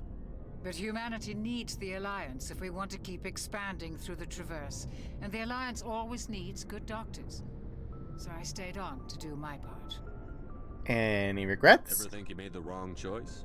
Sometimes I think about opening a private practice back on Earth, or maybe taking a position at one of the new med centers out in the colonies. But there's something special about working on soldiers. If I left the Alliance now, I'd feel like I was abandoning them. What do you know about Captain Anderson? I've served with him for a few tours now. He knows when to let things slide and when to crack the whip. The crew knows he's seen pretty much anything they'll ever run into. And he cares about the people under his command. So he sounds like a good captain. How well do you know the lieutenant? I'd never worked with him before this mission. But he has an impressive service record. Over a dozen special commendations. Tends to keep to himself, though. Maybe because of the headaches. It's not easy being an L2. What does that have to do with it? Well, most biotics now use the L3 implants. Lieutenant Alenko was wired with the old L2 configuration. Sometimes there are complications. Complications? What kind of complications? Severe mental disabilities, insanity, crippling physical pain. There's a long list of horrific side effects. Kaiden's lucky. He just gets migraines. I would say that's lucky. To only get migraines with that list of potential side effects. I should go. Goodbye, Commander. Well, that unlocked a codex entry for us. Technology. Both primary and secondary. Let's do primary first because... Biotics is the ability of rare individuals to manipulate dark energy and create mass effect fields through the use of electrical impulses from the brain. Intense training and surgically implanted amplifiers are necessary for a biotic to produce mass effect fields powerful enough for practical use. The relative strength of biotic abilities varies greatly among species and with each individual. There are 3 branches of biotics. Telekinesis uses mass-lowering fields to levitate or impel objects.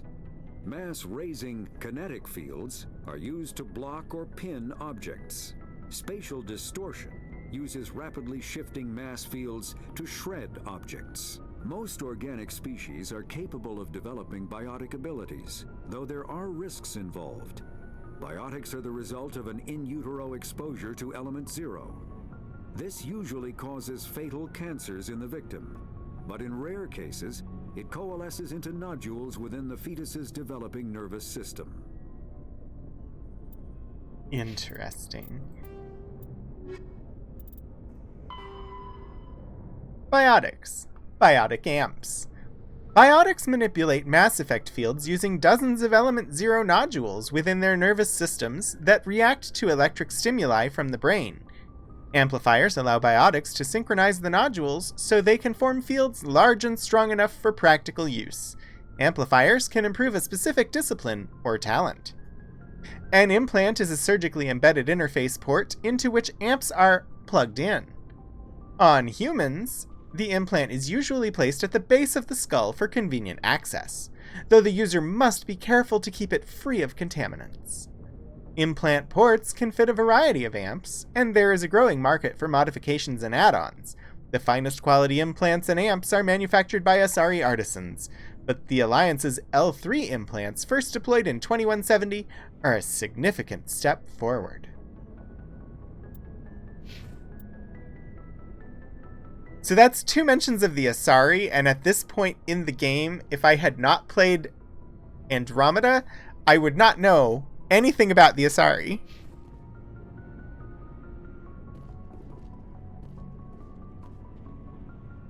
Alright, let's talk to Kaidan. Glad to see you're okay, Commander. That's it? That's all I get from you? Glad to see you're okay, Commander. I thought you were going to be sociable. What about you, Ashley? Do you want to talk? I'm trying to talk to people. I'm glad you're okay, Commander. The crew could use some good news after what happened to Jenkins. He'll be missed. Jenkins was a valuable part of this crew. Part of me feels guilty over what happened. If Jenkins was still alive, I might not be here. You earned your spot. You're a good soldier, Williams. You belong on the Normandy. Thanks, Commander. I appreciate that. How are you holding up? Things were pretty rough down there. Are you okay? I've seen friends die before. Comes with being a Marine. But to see my whole unit wiped out... It happens. I could never get used to seeing dead civilians. But things would have been a lot worse if you hadn't shown up. You Couldn't helped. have done it without you, Williams. Thanks, Commander. I have to admit, I was a little worried about being assigned to the Normandy. It's nice when someone makes you feel welcome. Glad to have you. I think you're gonna fit in here just fine, Williams. Thanks, Commander. So people have mentioned that I will not like her. And at this point, I'm beginning to get some hints of that. Her personality, she just doesn't seem to have much. But it is still very early. Yes, thank you. I don't want to see the helmet. Because I have the purple hair! Alright. Sleeping pods are this way? Is that what these are? Are these sleeping pods? You all don't want to talk to me? Fine. I will go find someone else to talk to.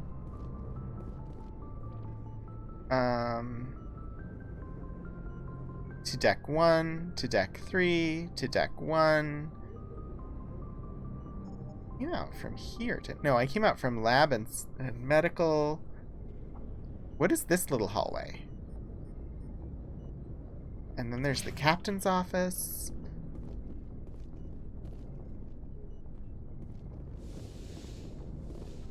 Is that just this? That little hallway on the map is just this. Okay. I probably shouldn't go to the captain's office since I have orders from the captain, but I'm going to anyway.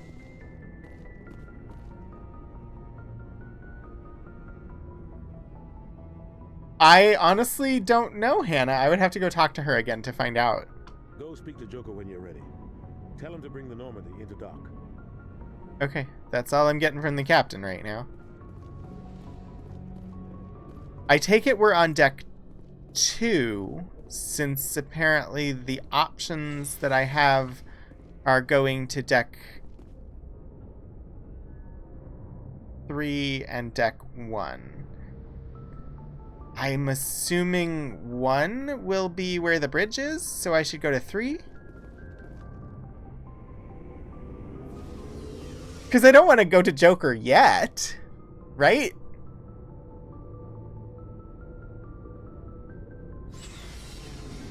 Ooh, pretty. In the Normandy's vehicle bay, using a squad member's locker allows you to assign equipment to them. New equipment may be purchased from the requisition officer. Alliance requisition officer. Hello there. Looking for some extra supplies before you head out? Supplies? What have you got? Whatever you want. Armor, weapons, mods. It's not standard Alliance issue, but that's not necessarily a bad thing. Well, as long as you don't mind paying for it. Why should I pay you for my weapons and armor? My stuff doesn't come from the Alliance. I have to purchase it myself, and it's not cheap. Hell, the licenses alone have set me back more than I'd like. But no licenses, no goods. Without the goods, I'm out of a job. I'm not sure I'm on board for this capitalism. What are licenses? Why do you need them? Manufacturers sell licenses. Each license allows me to buy and sell a certain brand of products. I already have several basic ones, but you'll need to buy more if you want me to bring in different brands. Yeah, I'm really not on board for this capitalism. Best licenses are hard to get, but they're well worth the cost if you can find them. What do the different manufacturers offer? There are too many for me to keep track of, but each license will explain what it's good for. How often will you get new items? Well, that depends on how many licenses you've purchased, but I'll rotate items on a regular basis regardless. And anytime we land someplace with a big enough port, I'll buy, sell, and trade whatever I can. Check back often. I need to move items quickly, so only the most basic items will be stocked consistently. Let's see what you've got. You bet, Commander. Alrighty. I have very little money. Medium armor, light armor. Can I sell stuff? I can. Sniper rifle, shotgun, assault rifle. The graphics on the side are the cases for the things. That's interesting. Metagel upgrade, grenade upgrade.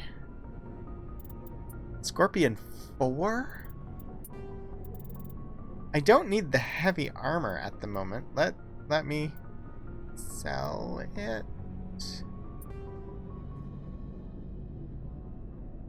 Wait, what just happened?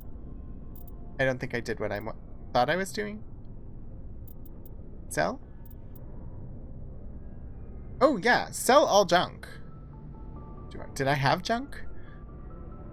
Sell value is 30. I'm assuming it will not be listing anything in here that I have equipped.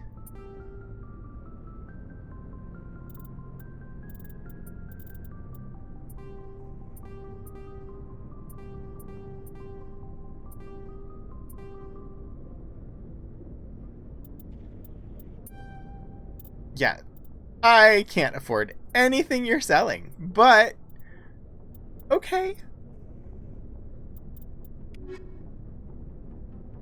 Right. You're a requisitions officer. Oh, there's a map.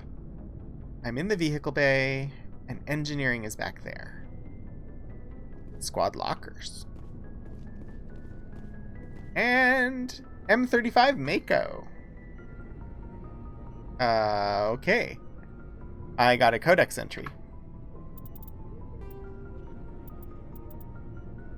The Mako infantry fighting vehicle was designed for the System Alliance's frigates. Though the interior is cramped, an M35 is small enough to be carried in the cargo bay and easily deployed on virtually any world. With its turreted 155mm mass accelerator and coaxially mounted machine gun, the Mako can provide a fire team with weapon support as well as mobility. Since Alliance Marines may be required to fight on any world, the Mako is environmentally sealed and equipped with microthrusters for use on low-gravity planetoids. The Mako is powered by a sealed hydrogen-oxygen fuel cell and includes a small Element 0 core. While not large enough to nullify the vehicle's mass, the core can reduce it enough to be safely airdropped. When used in conjunction with thrusters, it also allows the Mako to extricate itself from difficult terrain. Okay. Biotics is the ability of rare individuals to manipulate dark energy. We already heard that one. Omni tools are handheld devices that combine a computer microframe, sensor analysis pack, and manufacturing fabricator. Versatile and reliable, an Omni tool can be used to analyze and adjust the functionality of most standard equipment, including weapons and armor, from a distance. The fabrication module can rapidly assemble small three-dimensional objects from common reusable industrial plastics, ceramics, and light alloys. This allows for field repairs and modifications to most standard items, as well as the reuse of salvaged equipment. Omni tools are standard issue for soldiers and first-in colonists. Okay.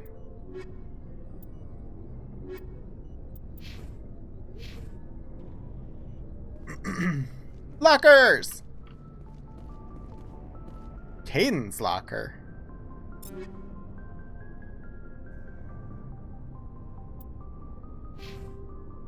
Why is that the only locker that I can access? Kaiden's locker. Oh, Ashley's locker. Okay. They are my party members. Where do I get to change my stuff? Like my ship suit? Not that this isn't especially fashionable.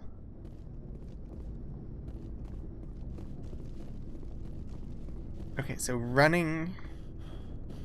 I can run. Ooh, it makes me breathe. What was that? Engineer Adams.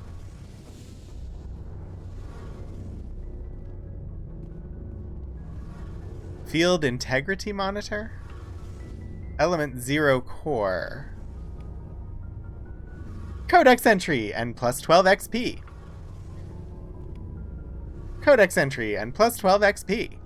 I will take them. Time for more codices! Technology. Biotics is the ability. When subjected to an electrical current, the rare material dubbed Element 0, or EZO, emits a dark energy field that raises or lowers the mass of all objects within it. This mass effect is used in countless ways, from the name of the game, artificial gravity to manufacturing high-strength construction materials. It is most prominently used to enable faster-than-light space travel. EZO is generated when solid matter, such as a planet, is affected by the energy of a star going supernova. The material is common in the asteroid debris that orbits neutron stars and pulsars. These are dangerous places to mine, requiring extensive use of robotics, telepresence, and shielding to survive the incredible radiation from the dead star. Only a few major corporations can afford the setup costs required to work these primary sources. Humanity discovered refined Element Zero at the Prothean Research Station on Mars, allowing them to create Mass Effect fields and develop FTL travel. Sorry, I cracked up a little at the use of the phrase primary sources. Not because it's not an appropriate phrase here and doesn't make any sense. It is appropriate and does make sense. Just, I'm a working archivist and primary sources are kind of my thing. But in an information sense rather than a physical sense. Element Zero can increase or decrease the mass of a volume of space-time when subjected to an electrical current. With a positive current, mass is increased. With a negative current, mass is decreased. The stronger the current, the greater the magnitude of the dark energy mass effect. In space, low-mass fields allow FTL travel and inexpensive surface-to-orbit transit. High-mass fields create artificial gravity and push space debris away from vessels. In manufacturing, low-mass fields permit the creation of evenly blended alloys, while high-mass compaction creates dense, sturdy construction materials. The military makes extensive use of mobility-enhancing technologies, with Mass Effect utilizing fighting vehicles standard frontline issue in most military forces. Mass Effect fields are also essential in the creation of kinetic barriers or shields to protect against enemy fire. Okay. All right, Engineer Adams. That's all you have to say? Okay. I think that's everything on this floor.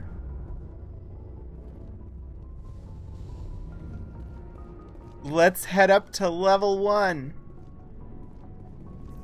Because that seems to be where we can go.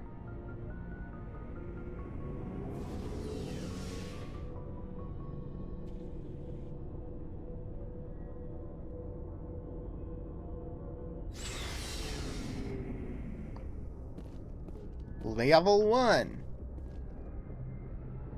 Oh, this is where I was. No, okay. Let's go up the stairs.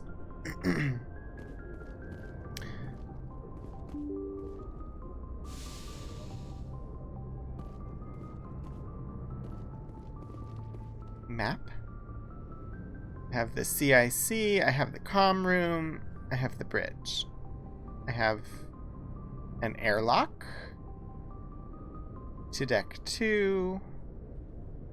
Right. I mean, we've been here. Let's go to the communications room. FTL comlink. Do I not have quarters? I guess there's sleeping pods. But I don't have, like, a locker? What's in here? Oh, that's back down to level 2. People to talk to. Nav manual.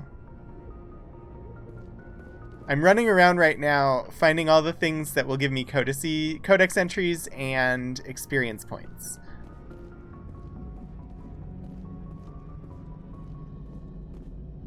I'm not talking to Joker yet.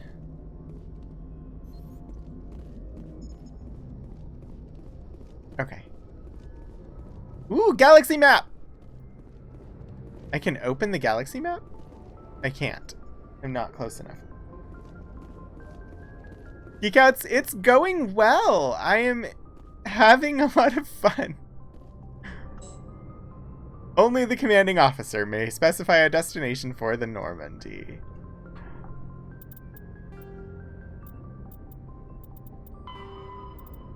Technology. Communications. Real-time communication is possible thanks to networks of extensive mass relay comm buoys that can daisy-chain a transmission via lasers. Comm buoys are maintained in patterns built outward from each mass relay. The buoys are little more than a cluster of primitive miniature mass relays. Each individual buoy is connected to a partner on another buoy in the network, forming a corridor of low-mass space. Tight beam communications lasers are piped through these tubes of FTL space, allowing virtually instantaneous communication to anywhere on the network. The networks connect across regions by communications lasers through the mass relays. With this system, the only communications delay is the light lag between the source or destination and the closest buoy. So long as all parties remain within half a light second, 150,000 kilometers, of buoys, seamless real-time communications are possible. Since buoys are maintained in all traveled areas, most enjoy unlimited instant communication. Ships only suffer communications lag when operating off established deep space routes, around uninhabited outer system gas giants and other unsettled areas. During wartime, comm buoy networks are the first target of attack. Once the network is severed, it can take anywhere from weeks to years to get a message out of a contested system. In systems where a buoy network has not yet been built or has been destroyed, rapid communication means ferrying information through high-speed courier ships and unmanned data drones.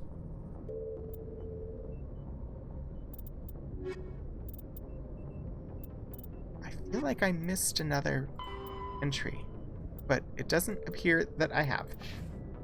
Okay. Who do we have that we can talk to?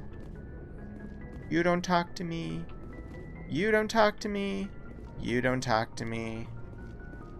You'll talk to me. Navigator Presley. I'm glad you're okay, Commander. Losing Jenkins was hard enough on the crew. Okay.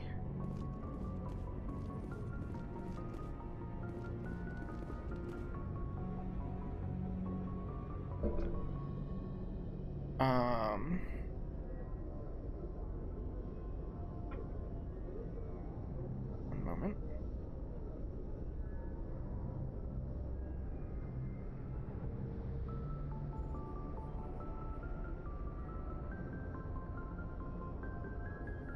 I think I have to go talk to Jester now.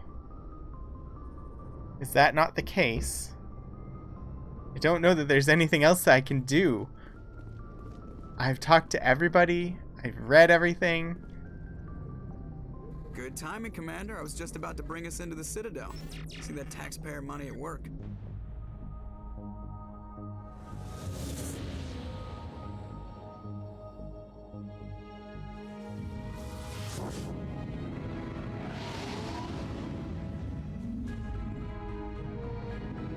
It's really pretty. I don't know how much of a graphics upgrade this is, but it looks really good.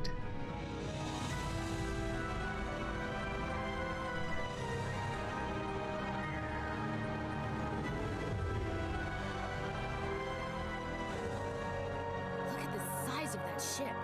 The Ascension, flagship of the Citadel fleet. Well, size isn't everything. Why so touchy, Joker? I'm just saying you need firepower too. Look at that monster. Its main gun could rip through the barriers in any ship in the Alliance fleet. Good thing it's on our side then. Citadel Control, this is SSV Normandy, requesting permission to land. Stand by for clearance, Normandy. Clearance granted. You may begin your approach. Transferring you to an Alliance operator. Roger, Alliance Tower. Normandy out. Normandy, this is Alliance Tower. Please proceed to Dock 422.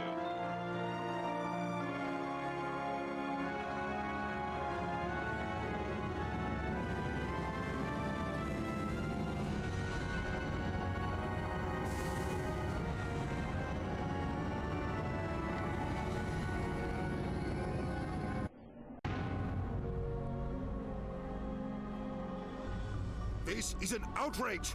The Council would step in if the Geth attacked a Turian colony? The Turians don't found colonies on the borders of the Terminus systems, Ambassador. Humanity was well aware of the risks when you went into the Traverse. What about Saren? You can't just ignore a rogue Spectre. I demand action! You don't get to make demands of the Council, Ambassador. Citadel Security is investigating your charges against Saren. We will discuss the CSEC findings at the hearing, not before. Captain Anderson, I see you brought half your crew with you. Just the ground team from Eden Prime, in case you had any questions. I have the mission reports. I assume they're accurate? They are. Sounds like you convinced the Council to give us an audience. They were not happy about it. Saren's their top agent. They don't like him being accused of treason.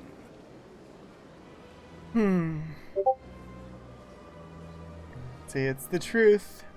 Saren's a threat to every human colony out there. If they don't stop him, I will. Settle down, Commander. You've already done more than enough to jeopardize your candidacy for the Spectres. The mission on Eden Prime was a chance to prove you could get the job done. Instead, Nihilus ended up dead and the beacon was destroyed. That's Saren's fault, not his. Then we better hope the CSEC investigation turns up evidence to support our accusations. Otherwise, the Council might use this as an excuse to keep you out of the Spectres. Come with me, Captain. I want to go over a few things before the hearing. Shepard, you and the others can meet us at the Citadel Tower, top level. I'll make sure you have clearance to get in. And that's why I hate politicians. Important locations are marked on your map. Press M to access it.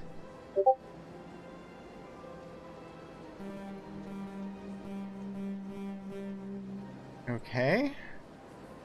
I am in Udina's office. There's the Volus and Elcor office, Embassy Lounge, CSEC HQ, Avina, 2 CSEC Academy,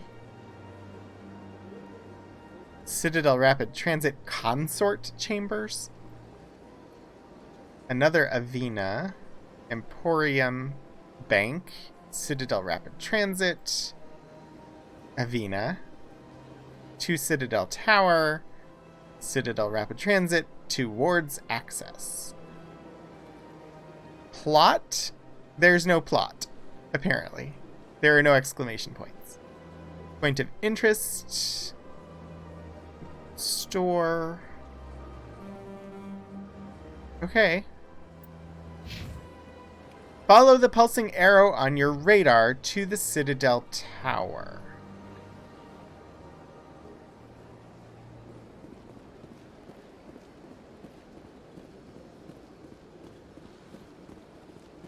First, a look around.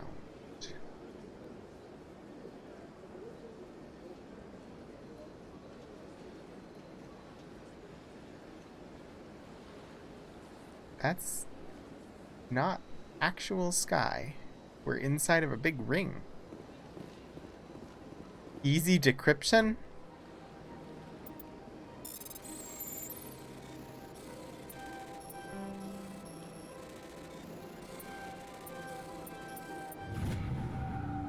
Alliance Patrol Report. Captain Hendrickson reported some unusual energy readings during a patrol of the Argos Rho cluster. She had particular concerns about the Hydra system, but was recalled before her team could investigate further. No patrols are scheduled for that sector. Do we want to send in a recon team? That added something to my journal. I am going to stop very soon. I really, really am. But I'm having so much fun. Who are they? But these allegations are very serious. I can't just... This is serious. My reputation is at stake. I spoke with the consort in confidence, and her alone, and she betrayed that confidence. All right. I will look into it for you. In the meantime, do not do anything rash. I can talk to them. Who are you? Din Korlak.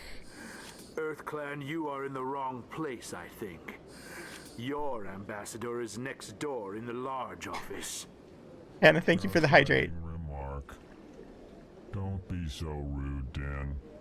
At least introduce yourself. I am Din Korlak, Volus ambassador. Is there something I can do for you, Earth Clan?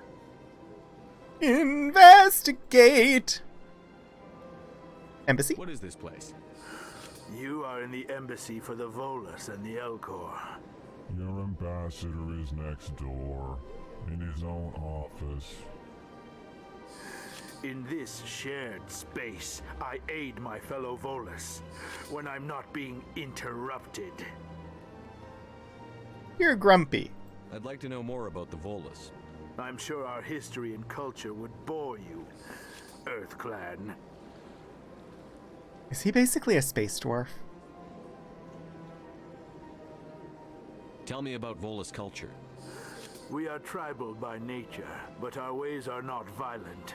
We barter and trade our lands and tribe members in order to increase status. Larger tribes often engulf smaller ones and eventually split again. Our society is very malleable, and our government is always shifting and changing. Since we're not physically adept, we trade our services for protection. Actually, I would like to know more about your history. My people, Philip, thank you for the resubscription. shortly after the Asari and Solarians had discovered it, we Welcome were back for a instrumental third in month. establishing a standardized galactic economy. However, despite our long association with the Citadel and our many contributions to galactic society, we still do not hold a seat on the Council. What is it you do here?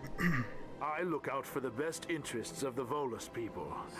No easy task considering how often we are overlooked by the Council. Chastising rebuke, Dan. The Council favors your species greatly. You are naive. The Earth Clan will be invited to the Council long before our species will. Why aren't the Volus or Elcor part of the Council? All species must prove themselves before they join the Council. All but the Earth Clans, it would seem. Dismissive. Ignore the Volus ambassador, human. He is incorrect in his assessment. Really? How long have we been waiting? How long do you think we'll continue to wait? Bah, this talk is wasted on the humans. You seem to have a bit of a chip on your shoulder, Din. You humans are new to the Citadel, and yet the Council has granted you great favor. Chastising rebuke, Din. Your species has always been granted many concessions. Volus territory has expanded tenfold since coming to the Citadel. Details. We still have no real say in the decisions that affect Citadel space. Oh, I've run out of investigate options. Goodbye, Ambassador. Yes, yes. Good day, Earth Clan. But now I have to talk to these Elcor. Pleased greeting. Human, it is always good to see your kind. I am Ambassador Kalen. Genuine query. Is there something I can do for you this day? I love it! Pleased greeting. Genuine query. I love that. Why do you explain what you're about to say? Our people communicate less through words and more through scent and slight movements. Plainly, we discovered our vocal expression was not enough to convey the feelings of our conversations to other species. Why do you bother, Kalen? These Earth Clan don't really care about our ways. Remorseful response, Din.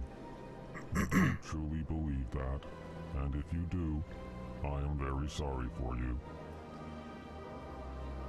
Tell me more about your species. Genuine enthusiasm. I delight in telling the history of my people. It is agreeable to share our culture with others.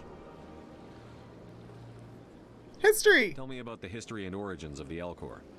The Elcor were just beginning to explore Council space when the Asari first made contact with us.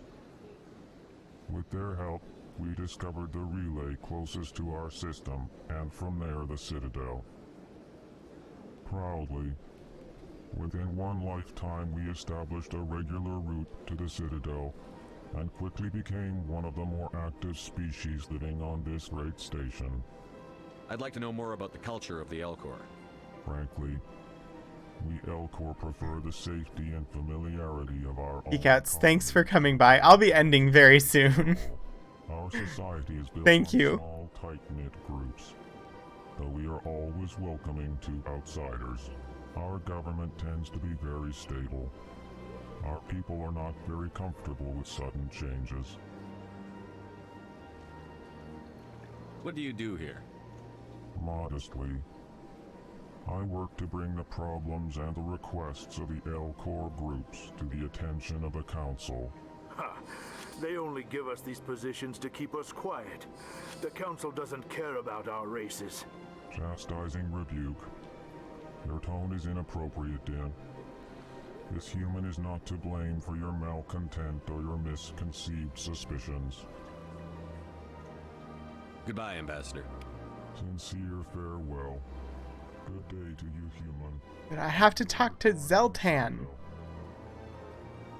After I talk to Zeltan, I'm gonna save and then end, because it is after 5 o'clock.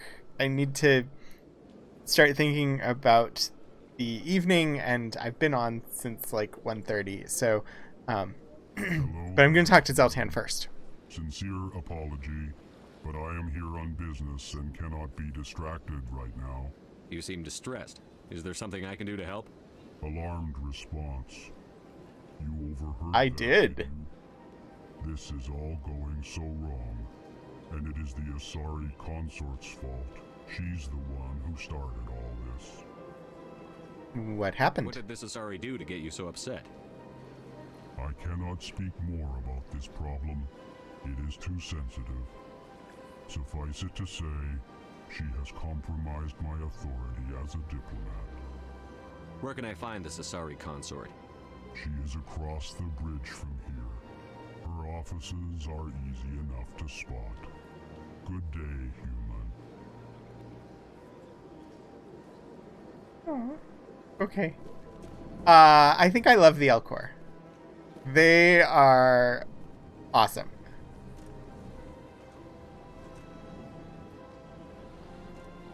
Ah, this is amazing.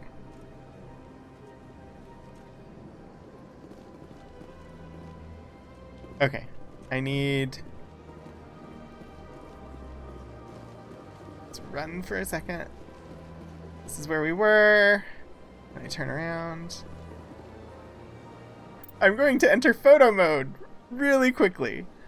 This is a thing. Move camera.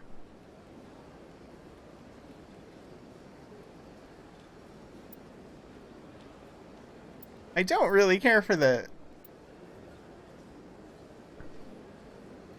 Hang on. I need a better face than that. Give me a better face than that. Come on. Photo mode. Because this is my first ever playthrough. Tilt? No, I don't need to tilt. Oh, that's... I want to zoom in a little bit here.